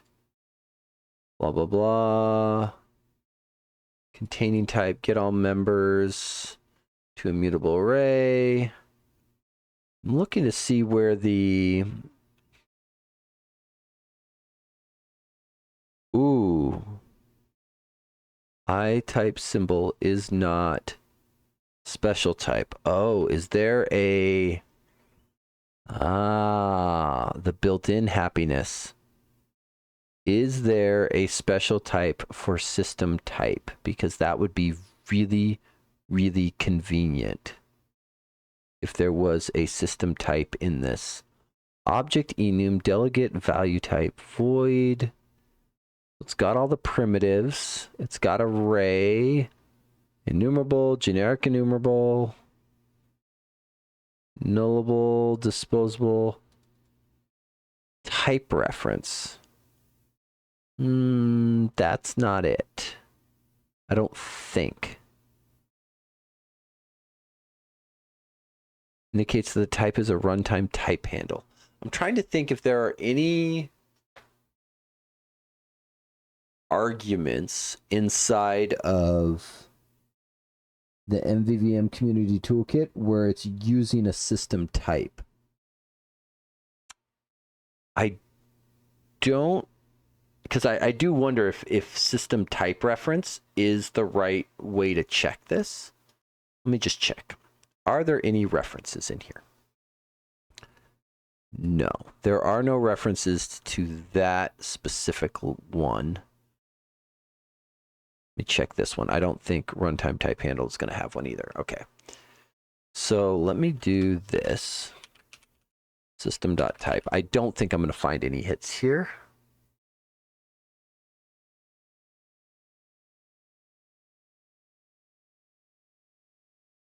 Get nested type. No, those are all just in there. Okay. Because that's really what I want to see, is where has fully qualified name. I think that's the better check. Is this his? Of course it is. To display string fully qualified name format.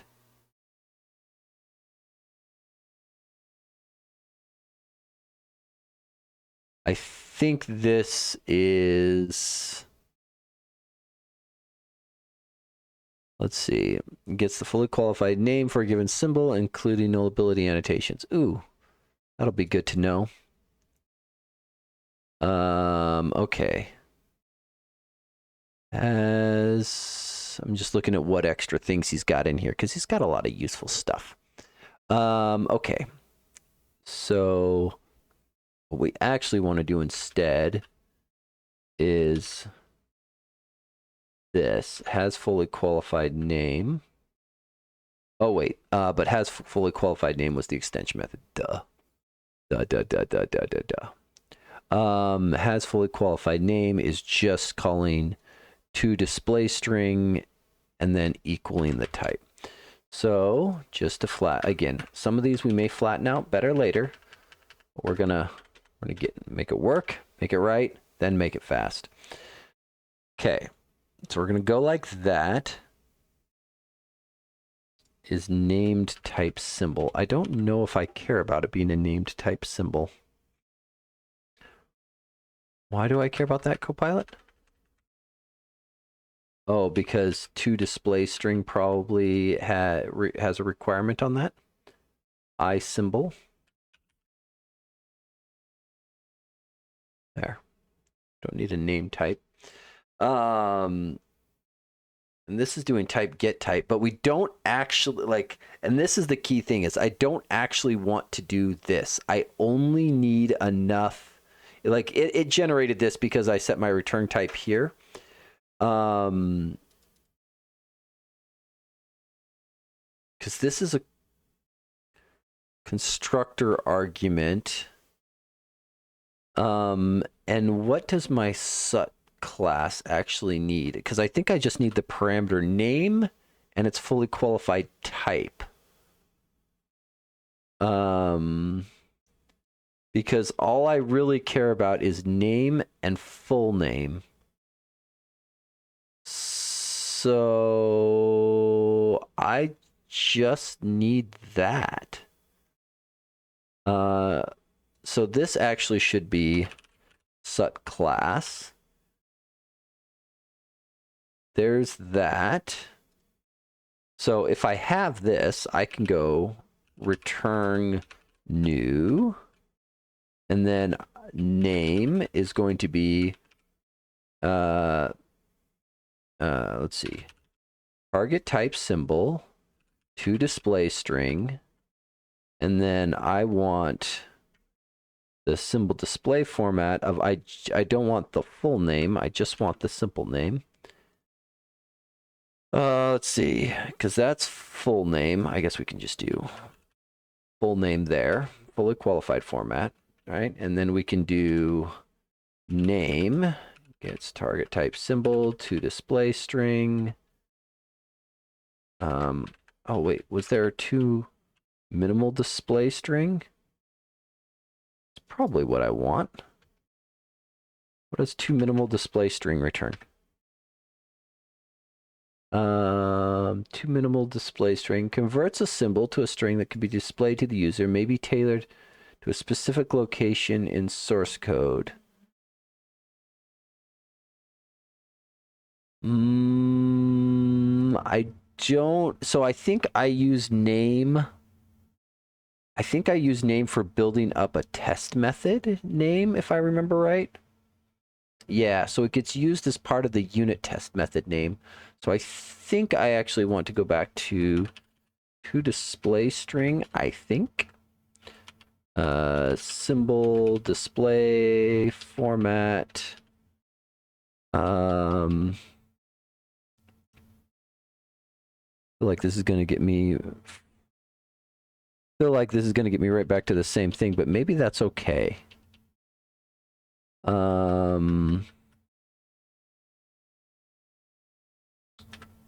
Actually, to display parts. What is the difference here? What does to display parts do? Because I think it breaks it apart. Converts a symbol into an array of string parts, each of which has a kind, useful for colorizing. Oh, look at that.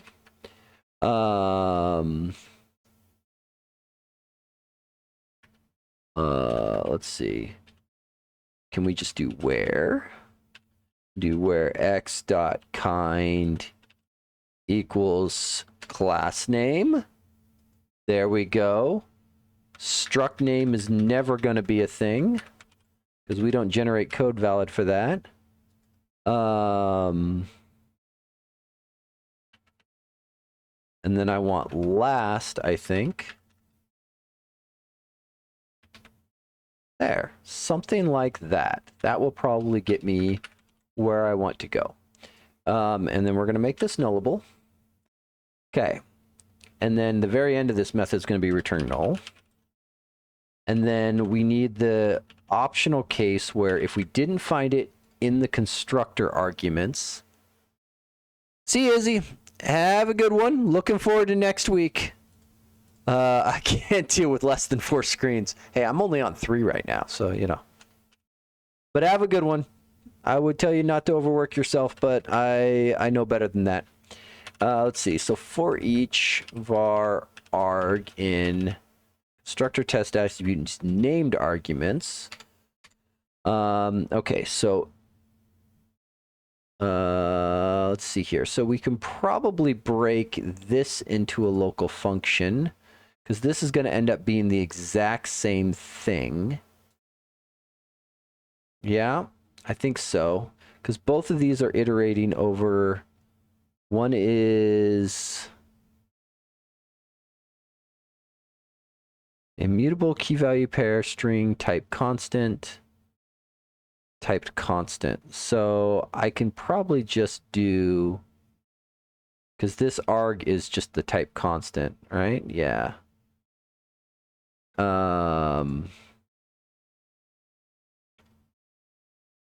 Let's see. So what do I want? Static bool try get sut class, something like that. Typed constant arg, just to make things simple. Thank you, Copilot. And then I need out sut class.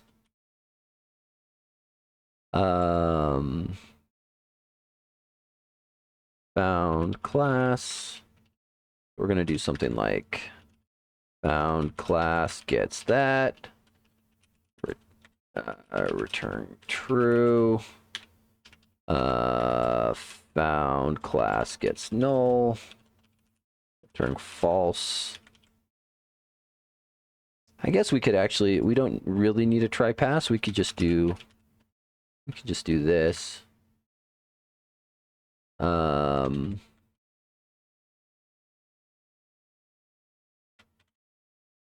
Do this, and then I guess we just go basically back where we were.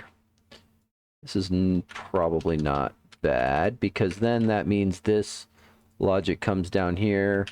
If get sut class arg is return, I think we do this as our null check instead, right? That goes away now.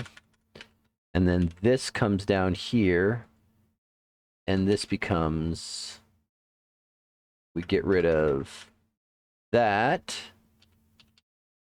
and then we do that, and then we get rid of all of this. And it's going to be arg.value in this case. And there, now we've collapsed that, and that feels better. Okay, so now we've got a little guy here who, given a constructor test argument, can get us a test class. So sut class Sut class gets get target sut type constructor test attribute. Okay. And I think we do if sut class is null, return default, because that's one of the things with these incremental generators. The earlier you can exit, the better. So if you can bail fast, do so immediately. Okay. So now we need to finish parsing out the stuff. If we find it, I guess maybe I should look at this. What does our syntax receiver do to get the rest of this data? So once it's found a target type, we probably need to do diagnostics, right? So we're gonna go here, and I'm just gonna to do. Maybe I'll come down here and do it down here. To do diagnostics. So we'll plug this in. I'll leave myself a note so I don't forget about it, and then I'll forget about it later. Yeah, you found code in similar repositories. What a shock! Are they mine? Because if they are, I don't care, Copilot. No, we're not simplifying that. Okay, so it checks that. Skip nullable parameters. Let's see here. This is looking to see the constructor attribute has a behavior on it, and it wants to know if this is set to ignore nullable parameters. So it wants to know if the behavior is ignore nullable parameters. So we'll need to get that at some point. I don't know that I care at the moment. I'm more interested in figuring out how to build the rest of this stuff. Let's see. Class is partial. So we need to know if it's a partial class or not. And I think the community toolkit does this. Let's go back. Where is the partial check? Because I'm fairly confident I've seen this thing flag me when I failed to make things partial. So I'm pretty confident it does something in here. Let's see. Relay command from containing type. The only diagnostics have to come from here, so it's got to be in here somewhere. Is command definition unique? Generate field and property names. Try get map types from method. Command types. Command type.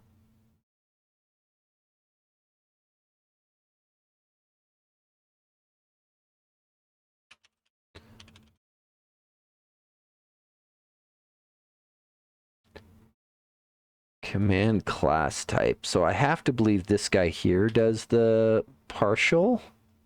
I think there's got to be a check in here somewhere. Parameters, return type. Where is it? Because this has the class type. This is not. I'm looking at the wrong thing. Because this is specifically mapping, because the relay command one has different types that will work for it. Async relay command, yeah, so it's just dealing with those. That's not what I'm after. I want to know about the method symbol. Do you do it?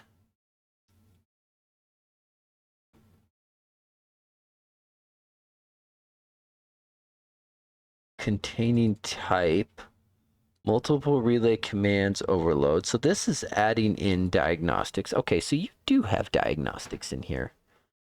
Check for duplicate. Okay, if there's a duplicate present, there's no need to check for order, blah, blah, blah. Type down. Check has to be done first. Check for duplicates, the containing type for the annotated method. Okay.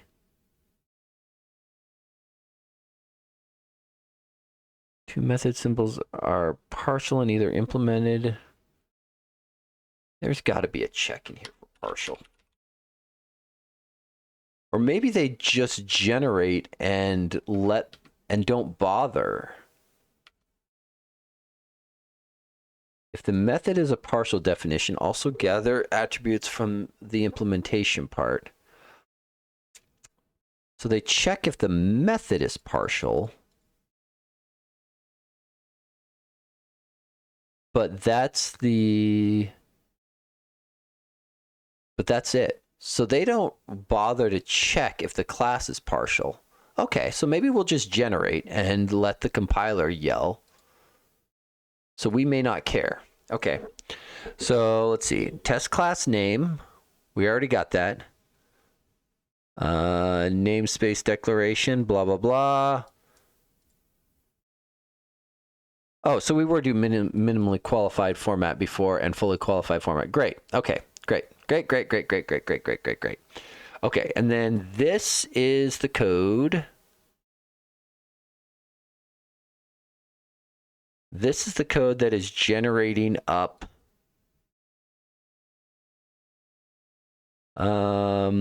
generator target class. What is this? Why do I have this? Oh, so I actually probably need one level up. So I need this bit of code.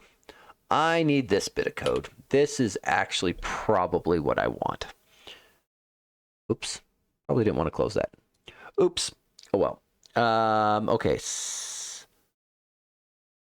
So this is the next bit of stuff that we needed to do.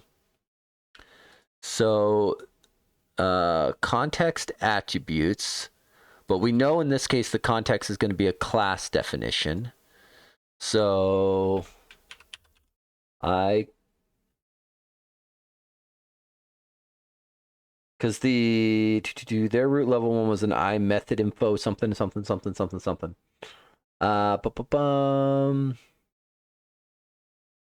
Right, I method symbol, because it was context target symbol, and there has got to be a class symbol something or another in here. I class symbol. What is the derived I symbol thing that's a class? I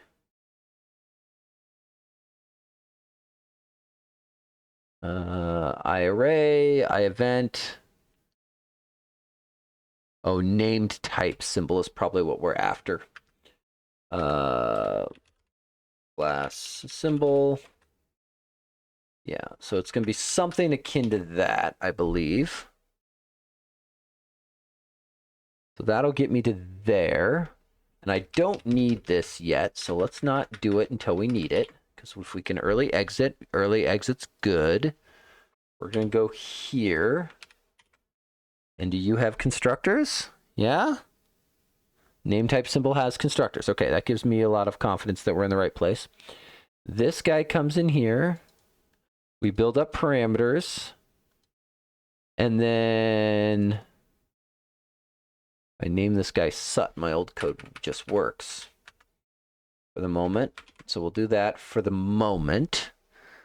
This builds that up. That builds that up. And then I just need this. And then I actually want this to be generated target class. And then what I want to do is turn there. We should probably bring this guy up. I don't know how often I should be checking this token. Feels like I should probably do something like that, maybe. And then I think the key is checking it right before the return is the last one that you want to have to make sure that you've actually gotten everything. Okay, so now I just need to get... That gets me to there. So I need the rest of these to make this work. So I need namespace. What was my syntax receiver doing for namespace before? Namespace declaration. Where were you coming from? Containing namespace to display string. So that seems pretty simple and straightforward. Let's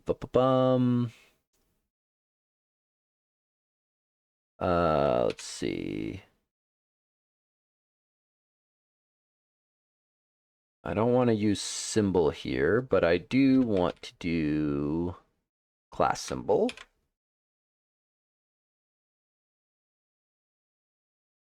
There, that's at least feature parity for where I was before. Why do I have the class name in two places? Why did I do that? Test class name. Oh, because one of these is the target type, and this is the test class. So this is the... Okay, so I may be getting my own code confused. So I need test class name down here as well. What? Syntax receiver. I need this. Test class name. And this is the class symbol. Okay, oh, and this is actually wrong. Because this is not right. I don't want... This is the symbol, this is the unit test class that has the constructor test attribute on top of it, not the target type. This guy is the one that has the target type. So I need to get that back, not just as a sut class. I need the actual thingy that goes with it, and that's what I want to iterate here. So down here, so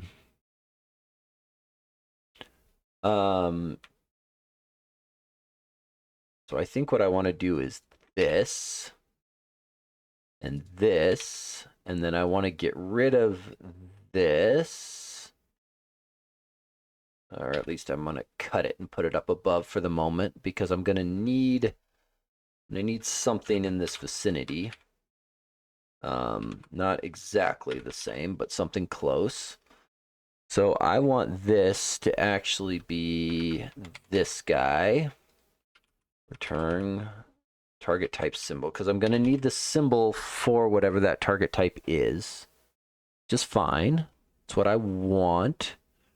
This is going to be I symbol.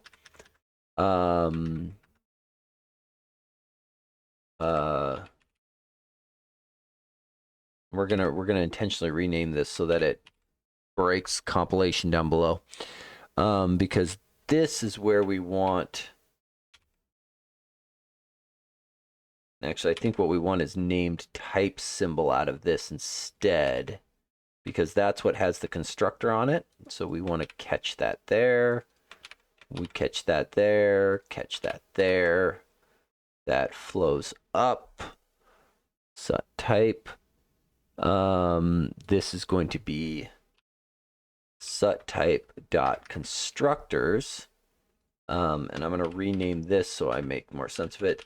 Test class symbol. So this is different. We are going to need you, but we're going to need you down here. I don't know, why did I do original definition? So this is right for another symbol, say type substitution. This gets the original symbol as was defined in the source and metadata. Interesting. I'm going to leave it because that's what it was, but I'm not confident that's right. Let's see, constructor. So this gets me my system under test target type. Iterate through the constructors, builds up my parameters. This guy here is a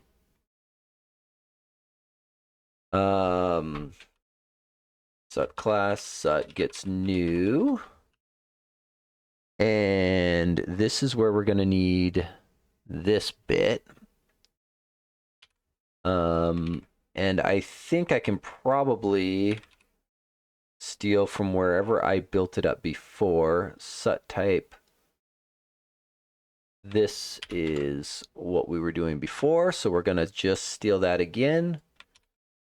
And that now works, matches, this builds that up. That's fine. That gets me a lot closer. Rips through there, takes that, and then we, rather than building up a collection like what we were doing before, we are just going to return it. We probably need to add in that diagnostics check. We need to know if we skip nullable parameters. So that's the other thing that we had in here. So this is checking. Let's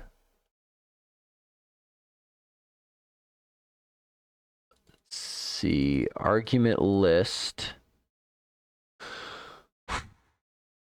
This is interesting because I don't think we get the argument list.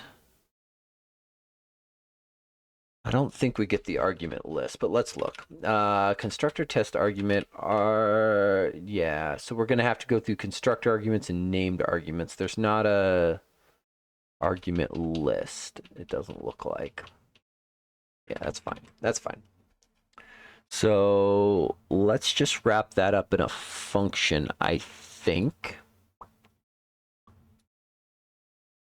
Yeah, we're gonna just gonna steal that code and bring it down here. Get skip nullable parameters, and we're gonna change you to be attribute data. And then we're gonna rename you to here, rename you to here. Okay, and so I think we're gonna end up doing something very similar to what we did here, where it's gonna look a lot like this.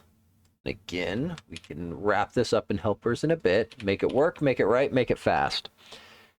And in this case, what we are after is on the attribute, we want to know if the type is this enum. So we're going to start there. We're going to go there. Then we're going to grab type name. There we go. So if the type is our enum,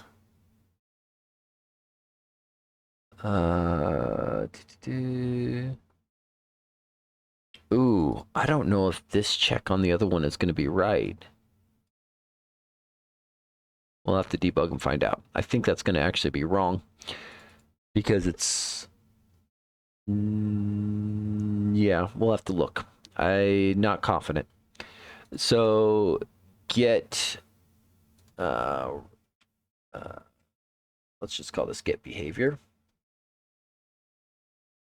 Ooh, hey, that's what caps lock looks like. Get behavior.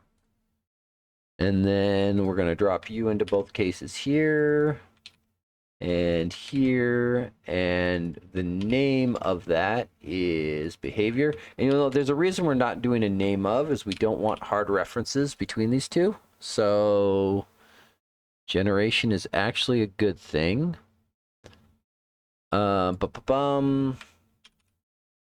We may end up declaring some constants or similar if we use these strings in multiple places. I'll declare them.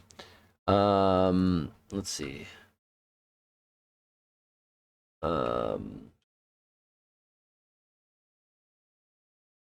Is skip nullable parameter. Do this. Do this. We're gonna rename that function. Get skip, yeah, whatever. We'll leave it like that for now. And then this guy is bool nullable. And then we want the default behavior to be default, I believe. So skip nullable is going to be false. Second.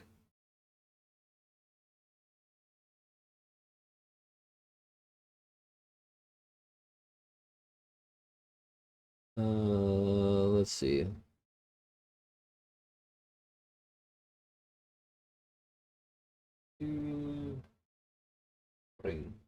Oh, I guess that one got blocked by my automation. So, yay. Okay, so this guy here is, if the type is there, I don't know what this is going to be. I'm trying to think if there's a sample similar where I can look. Let me go look at the relay command attribute. Is there an enum member on here at all? I don't know that there's any attributes I can think of that has notify property change attribute. Do any of these things have enums on them? I don't know that they do. Specifically enum properties.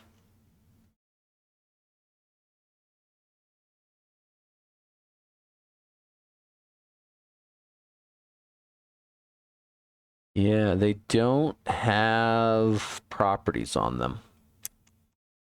Okay, so that might be an interesting one to solve.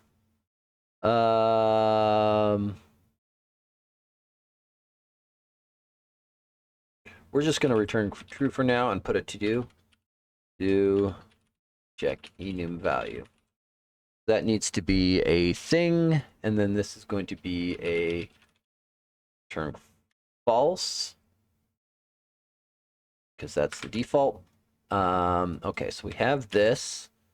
We come back up here. Let's see. Bool, something like that. Let's see. A static anonymous function. Mine should be static as well. Problem solved. Okay, skip nullable ones. Okay, so that gets me all the way through here. What is your problem?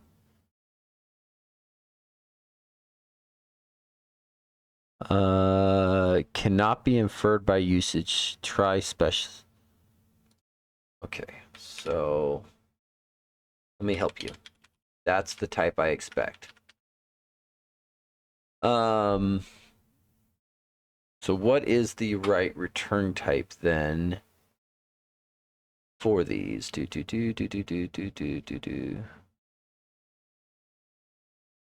This thing was returning default. Where is the difference here?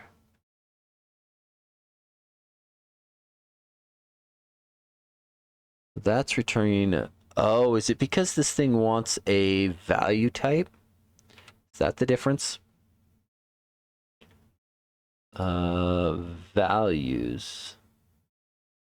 Incremental generator node.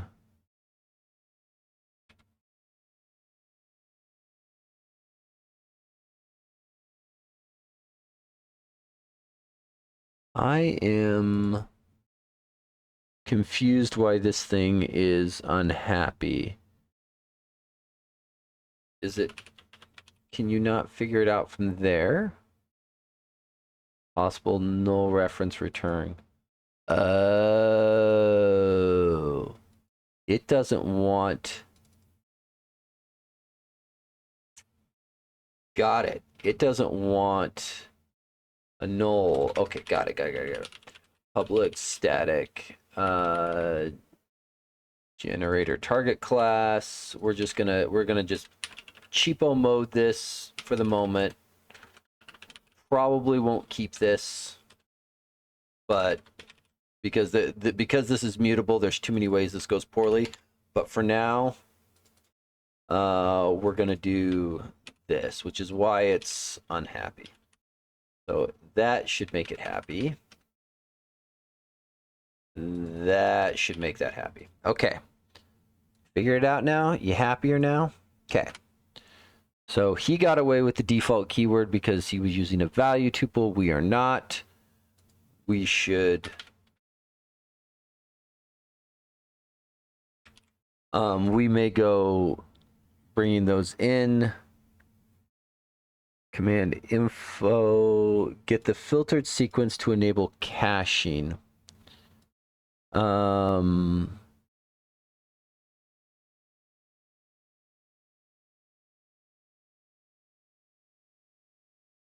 This is the same thing. Because what is... Because... Okay, hold on. I want to look at the two types here. So what's the difference here? So incremental values provider, value tuple, hierarchy, result, command info.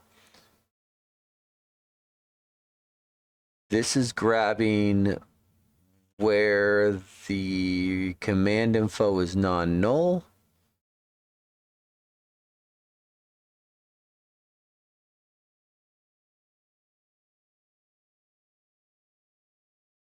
Because info is the command.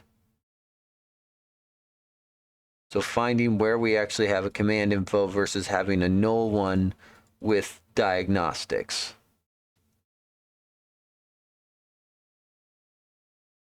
Okay. I don't know that I need this either on mine, at least not yet.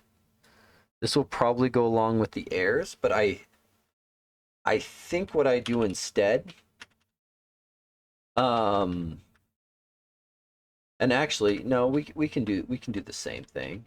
I don't need to get rid of this because I do because I just added the empty case. I do have a concept of this already, right? So it's, in my case, it's going to be this, but it's going to be where item.sut class, right? Or sut is not null, right? Because I didn't find one. So we're going to cut those in. And then here, we need to get the declaration syntax. And this is... I think we still want a member declaration syntax because in his case, he's declaring the relevant properties and otherwise, but that's going to be fine. File name hint.g.cs. And I believe in my case, mine were being labeled as, because if I look at what these things were generating before, it's actually testname.g.cs. So in my case, item here is my, so it's not going to be file name hint. Mine is going to be test class name. And then I don't need method name here, .g.cs. Because I put all mine in the same individual one. What's compilation unit? Oh, that's here. So his hierarchy has a get compilation unit. What does that do? Let's see here. It takes in the member declarations.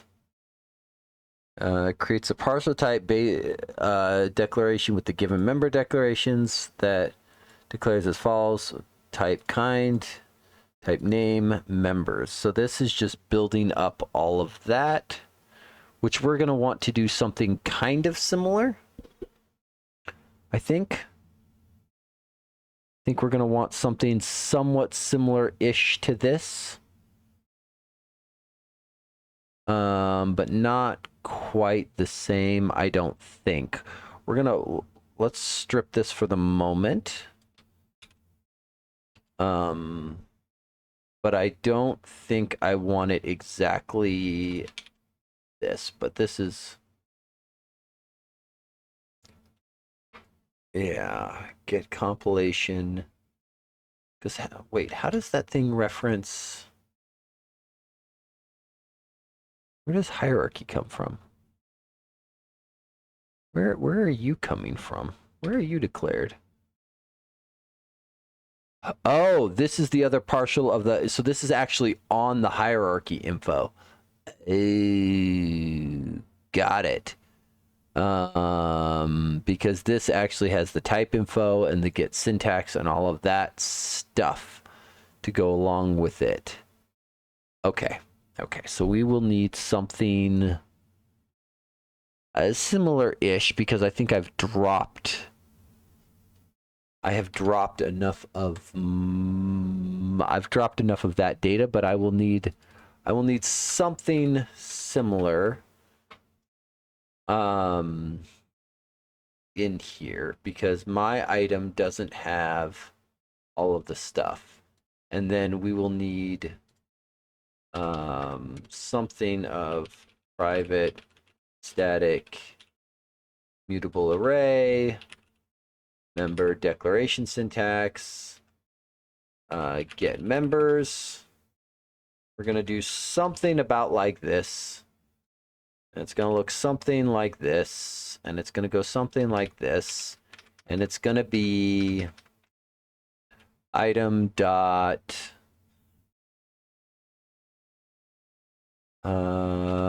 probably sut, because it doesn't care about anything else. Let's see, return mutable array, member declaration syntax. I think there's just an empty here. Yeah, we're gonna do that. Let's see, in this case we can null bang because we null checked it here. And then to get the compilation unit, we're going to need to clean some of this stuff up. But it is 1 a.m. for me, and I think what I'm going to do is I am going to commit this so I don't lose any of it. We're going to just go with starting work on redoing the source generators. And I think we will circle back to this at a later point, or I may poke at this as well. So we will see how it goes. The good news, that was about half a Mountain Dew, so that worked out pretty well. For anybody who's stuck all the way around, just gonna plug a few things one more time. .NET Conf is coming in November, as I call it, Geek Christmas. All of the cool stuff in C#.NET, Visual Studio, all the .NET-y related things. Just going to highlight Ben's talk here. He's a friend and a colleague, and it is going to be epic. He was in the chat earlier. I'm sure he would love it if people showed up. So November 13th, lunchtime if you're in Pacific Standard Time, or convert accordingly.